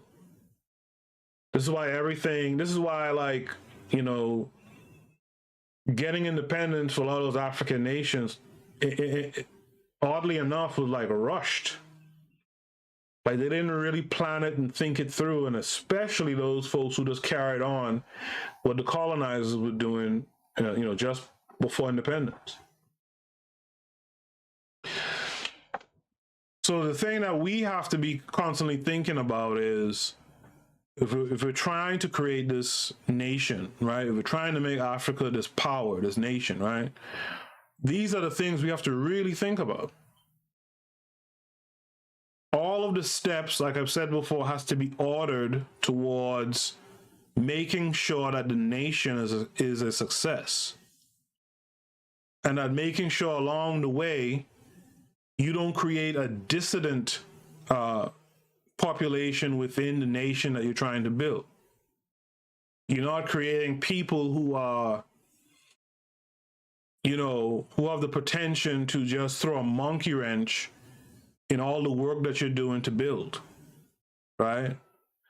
To continue, the question is whether individual countries have the capacity to achieve the higher rate of economic progress necessary to match the expectations people have of improvements in their living standards, as well as keep abreast of the rising rate of population increase, which is estimated at 2 to 3% a year for most of the countries in Africa. Another thing a lot of these papers don't talk about, and this one isn't really talking about either, the chief problem with Africa in terms of being a nation with a huge power base is that you got too many outside countries in control of the resources in Africa. So remember early in the paper where it says that education is second to war? That's the thing that Africa really needs to think about. You've got too much countries that they're draining you of your resources. They're draining you of your intellectual view, right? Of your intellectual class of people, right? The brain drain of Africa is a real thing, right? And a lot of this problem of unemployment and stuff like that would change if Africa controlled its resources. If Africa became the leader in the marketplace, right, where raw materials are concerned, where raw materials are being,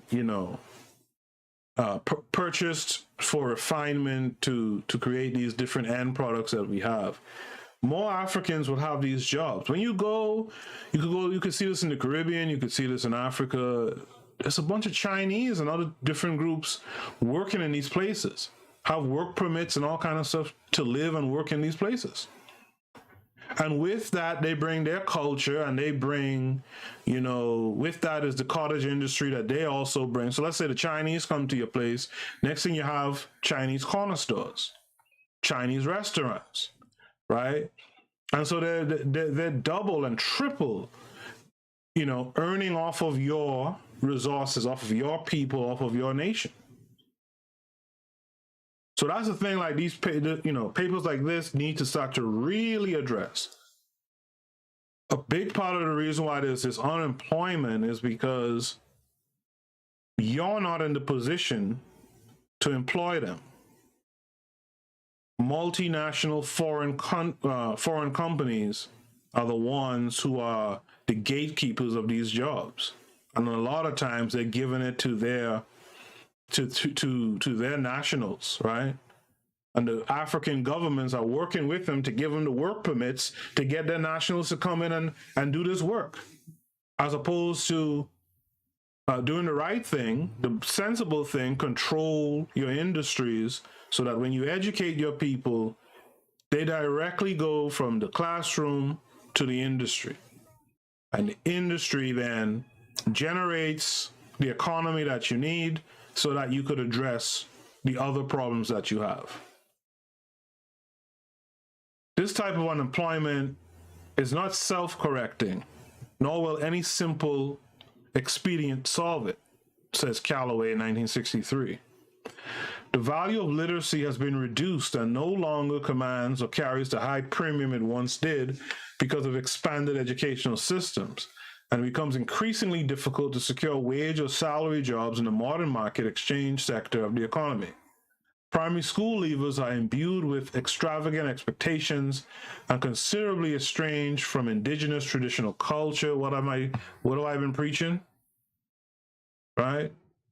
Considerably estranged from indigenous traditional culture and rural farm life and societies where the agricultural sector of essentially export economies engages 75% or more of the working population.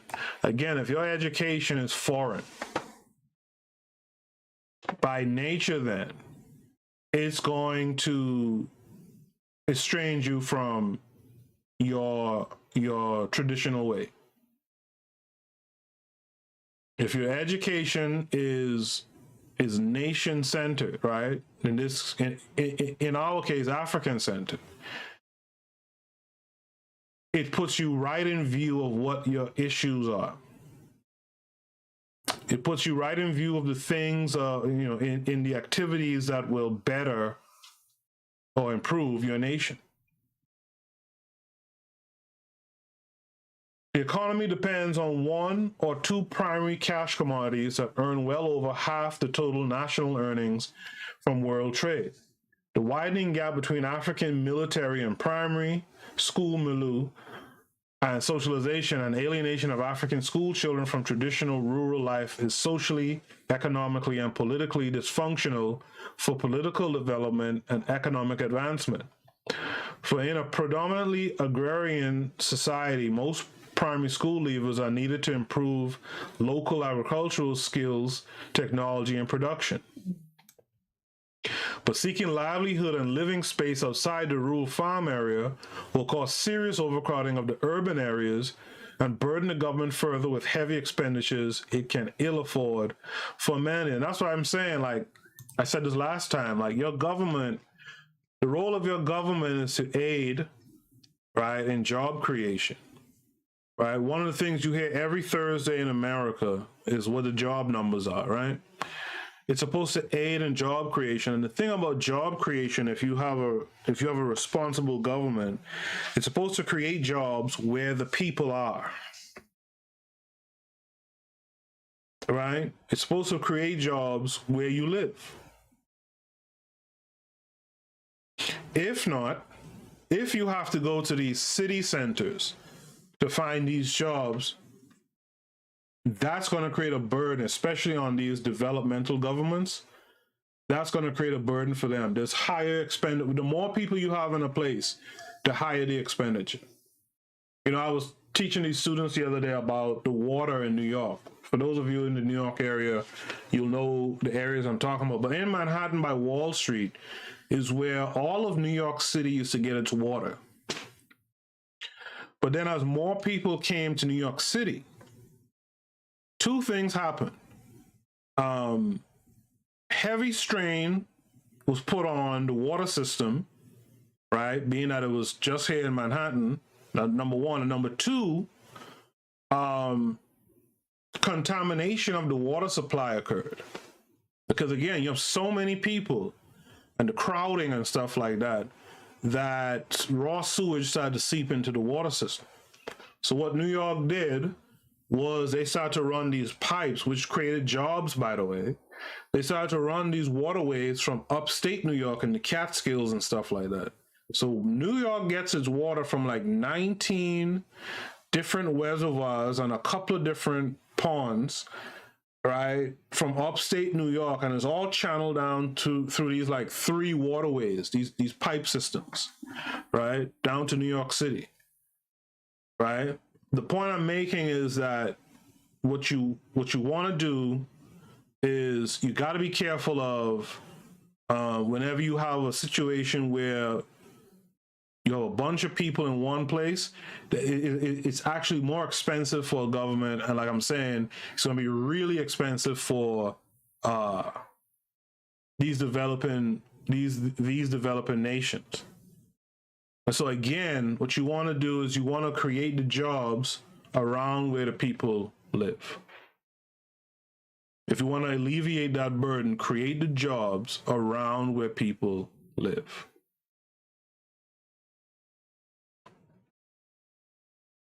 One of the burdens of New York City, as a matter of fact, is the fact that so many people come from all these other, they call this a tri-state area. You have all these folks coming from these different states, and it causes a log jam in New York. It causes the prices of things to go up because there's so much people, there's so much volume of people. What you want to do is to limit some of that and keep and create jobs where the people are. Have the people solve the problems in their local community. The Ashanti survey conducted shortly after World War II produced evidence that 95% of the boys who completed primary and secondary schools went to the towns and would not follow traditional rural occupations, even in an area as rich as Ashanti. Right? Similarly, a Nigerian leader complains of the problems caused by this migration syndrome. Quote, our people are lethargic about agriculture. To our school children in our primary and secondary schools, when we talk of going back to the land, it seems to them like a fairy tale because we have been so saturated with the colonial type of education, BAM, which is the education on pen pushing. There is no technical touch in our education system. It is all pen pushing and recitation, so that when we talk about going back to the land, even our sons laugh at us. That's a deep quote, because that's exactly the problem of foreign occupation and foreign education. You tend to think and do things their way, the foreign way. And so what happens is that the traditional way of life in your nation or your community falls to the wayside. And the thing about that is, and this is where the entrepreneurial spirit is so important. Right in their hometowns, right in their hometowns where that land is, there's opportunity. If you took the education, not the pen pushing education, but if you took the educational route that in their case would teach them how to farm the land, there's opportunity there for everyone in those locations to live. I see it here in the States. Like you go, some of these towns, like you go upstate New York or across the country, some of these towns, to be honest with you, some of these towns are dead towns. But you know what they have in those towns that actually make it work? There's one or two things. Or back in the day, there was a third one. If there was a plant like a motor plant, like Ford or something, like in Detroit, you know, most of the people in that area worked at that plant, right? Nowadays, the big thing in a lot of these small towns that would be dead otherwise is a prison. You go upstate to go visit someone in a prison upstate or something like that, and you'll see these towns are hillbilly towns. People don't believe that when I tell them, like in New York, there's hillbillies in some of these upstate locales. But the towns are really dry towns. But there's an Amtrak or whatever running through them because they got a prison up there and everyone works off of the prison. In some shape or fashion, everyone lives off of the prison. The other thing that you have in some of these little towns, like for example, who wants to live in some small town in Idaho? But you put a decent college, decent university in that town, not a town, everyone works in some way off of the fact that you have a nice college or university in that town. You can build a hospital, you could build a theater, you know, you could build this, that, and the other, because now people can work where they live. But the education has to center them. The education has to center you to where you live. And where you live, you know, has to be open to these opportunities, right? To create these jobs. So you'll see, like in this discussion, it's very circular. There's a lot of snake biting its own tail type thing going on, right? I hope everyone could follow what I'm trying to say. The most serious long-run socio-political problem facing African countries is unemployment among school leavers. So this brings us to the conclusion.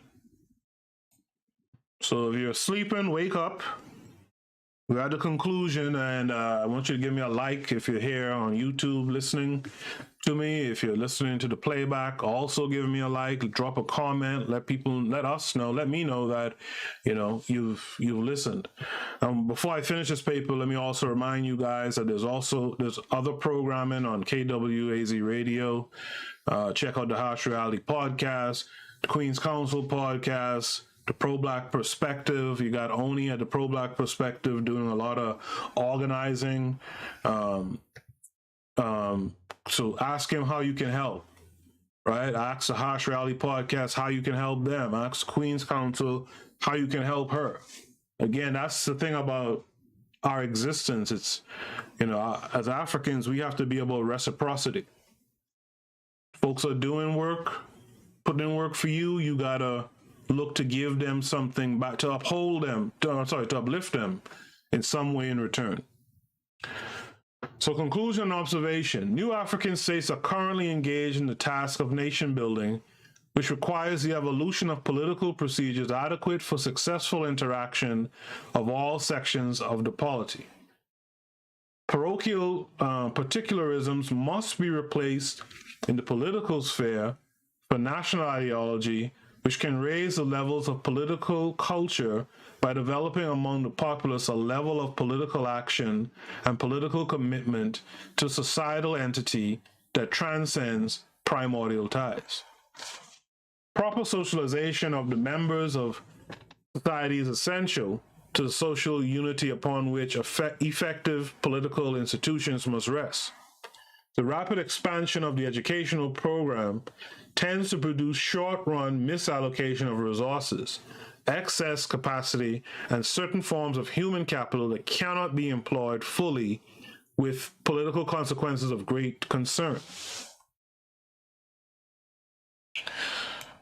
That's a good point, but again, see my comment about Africa needs to take back its resources. Because of the predominance of government and economic development in new African states, the governing politicians are provided with the opportunity to manipulate the disposition of students. Also, the government can regulate the output of the educational system to correlate with opportunities in the occupational structure and in accordance with manpower needs for overall societal development. This is what I've been speaking about ad nauseum at this point. You guys must be tired of hearing me talk about this. But that's exactly it. You gotta match, your educational outcomes with your societal needs, especially in terms of societal development. The needs of the new states are for progress in industrialization and rationalization of agriculture, and to reduce the politically destabilizing aspects of educational development. Cognizance must be taken of education's function as both a consumer good and a production good in the polity. The development of modern industries is a slow process, and it is futile and erroneous to propose that heavy investment in education by itself is an adequate means of promoting effective developmental objectives of a new country. Investments must be increased in areas other than education in order to create non-human capital that will provide employment opportunities for school leavers and social overhead capital for investment in the improvement of social, cultural, and material environments, i.e. roads, buildings, market centers, communications, and transportation equipment. It's a holistic approach, essentially. This will facilitate technological development, increase agricultural production, and very conceivably attract a more highly skilled labor force to agriculture as the population comes to think of primary education as compatible with a higher level of farming organization. Historically, societies have developed politically when predicated upon a solidly productive and advanced agricultural sector. Without these concomitant changes in the society through political direction and social engineering, education will not live up to the expectations for it. Rather than serving as a vehicle for economic advancement, excessive diffusion of primary education may be a hindrance because of its diverse impact upon political stability.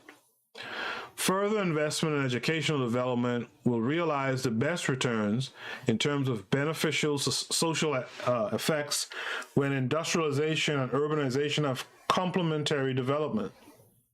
Deliberate development of the major resources available in a developing African country in a uniform and coordinated system is likely to have more favorable political consequences than insisting on a large-scale primary education or on a cash program producing a large reservoir of high-level manpower. And that's the end of that paper. These are the references. So again, this paper was meant to shine a light on the idea of universal education and how it relates to nation building in Africa. The paper does not refute that you need, this universal education in order to build in Africa. In fact, it kind of supports the idea. It does remind you, though, that because of the position Africa is in, that you can't go wholesale education because it'll be too disruptive, right? But you have to have a strategy to how you implement and how you use education and on your expectations for the return on the investment in education. So education is still important. One of the things they also did in this paper was they've kind of backed up the idea that I've been pushing, that if your education is not centered on the problem of the people, then it's a lackluster education. What sense is getting a degree in I'm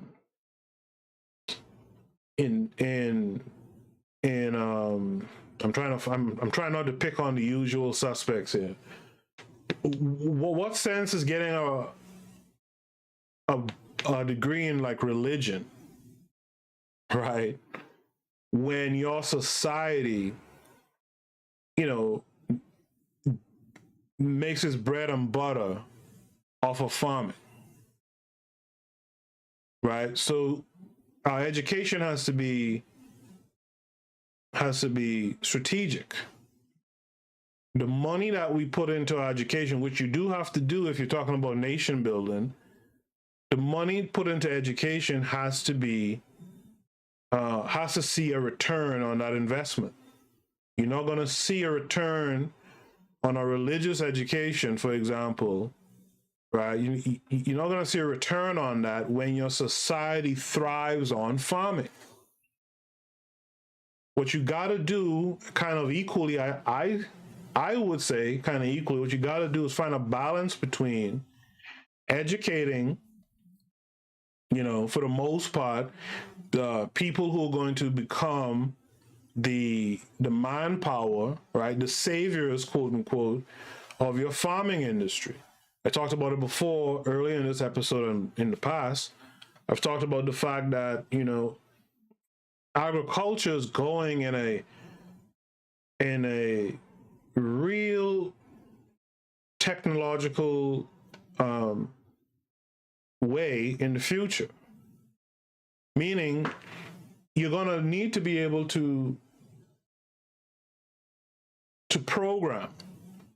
You're going to need to be able to prototype certain hardware, etc., right, going forward. And so the people who are being educated need to be educated in the areas of not only building the prototypes, not only being able to program the software, but also need to be educated in fixing and the upkeep of what it's going to take to be, a farmer in the future. That's not to say that these other areas of study are not important, but you have to understand where things are sweetest for you. And everything else builds off of that. So once you get your farming and everything rolling, of course you're going to need, because you have people, you're going to need hospitals, you're going to need, various things that people need, hospitals, different businesses and this, that, and the other. But you got to make sure that your manpower is coming through an education that has them suited, right, to undertake, this area of your nation that's so important, right? So I hope everyone got something out of that reading and my little commentary that went along with it. Like I said before, if you've been here, please drop a comment in the comment section. Make sure to follow everything on KWAZ Radio. And until Tuesday, which should be the next time I do a broadcast, you guys be safe. Peace.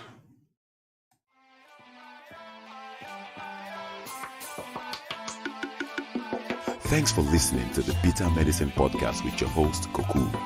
If you like what you just heard, we hope you pass along our web address, bittermedicineblogs.com, to your friends and colleagues, and share our show to all your social media.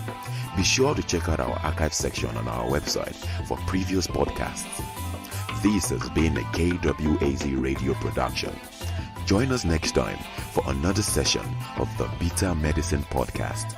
Follow us on Facebook at Bitter Medicine Show, Twitter, Bitter Meds, Tumblr, Bitter Meds, Instagram, Bitter Medicine.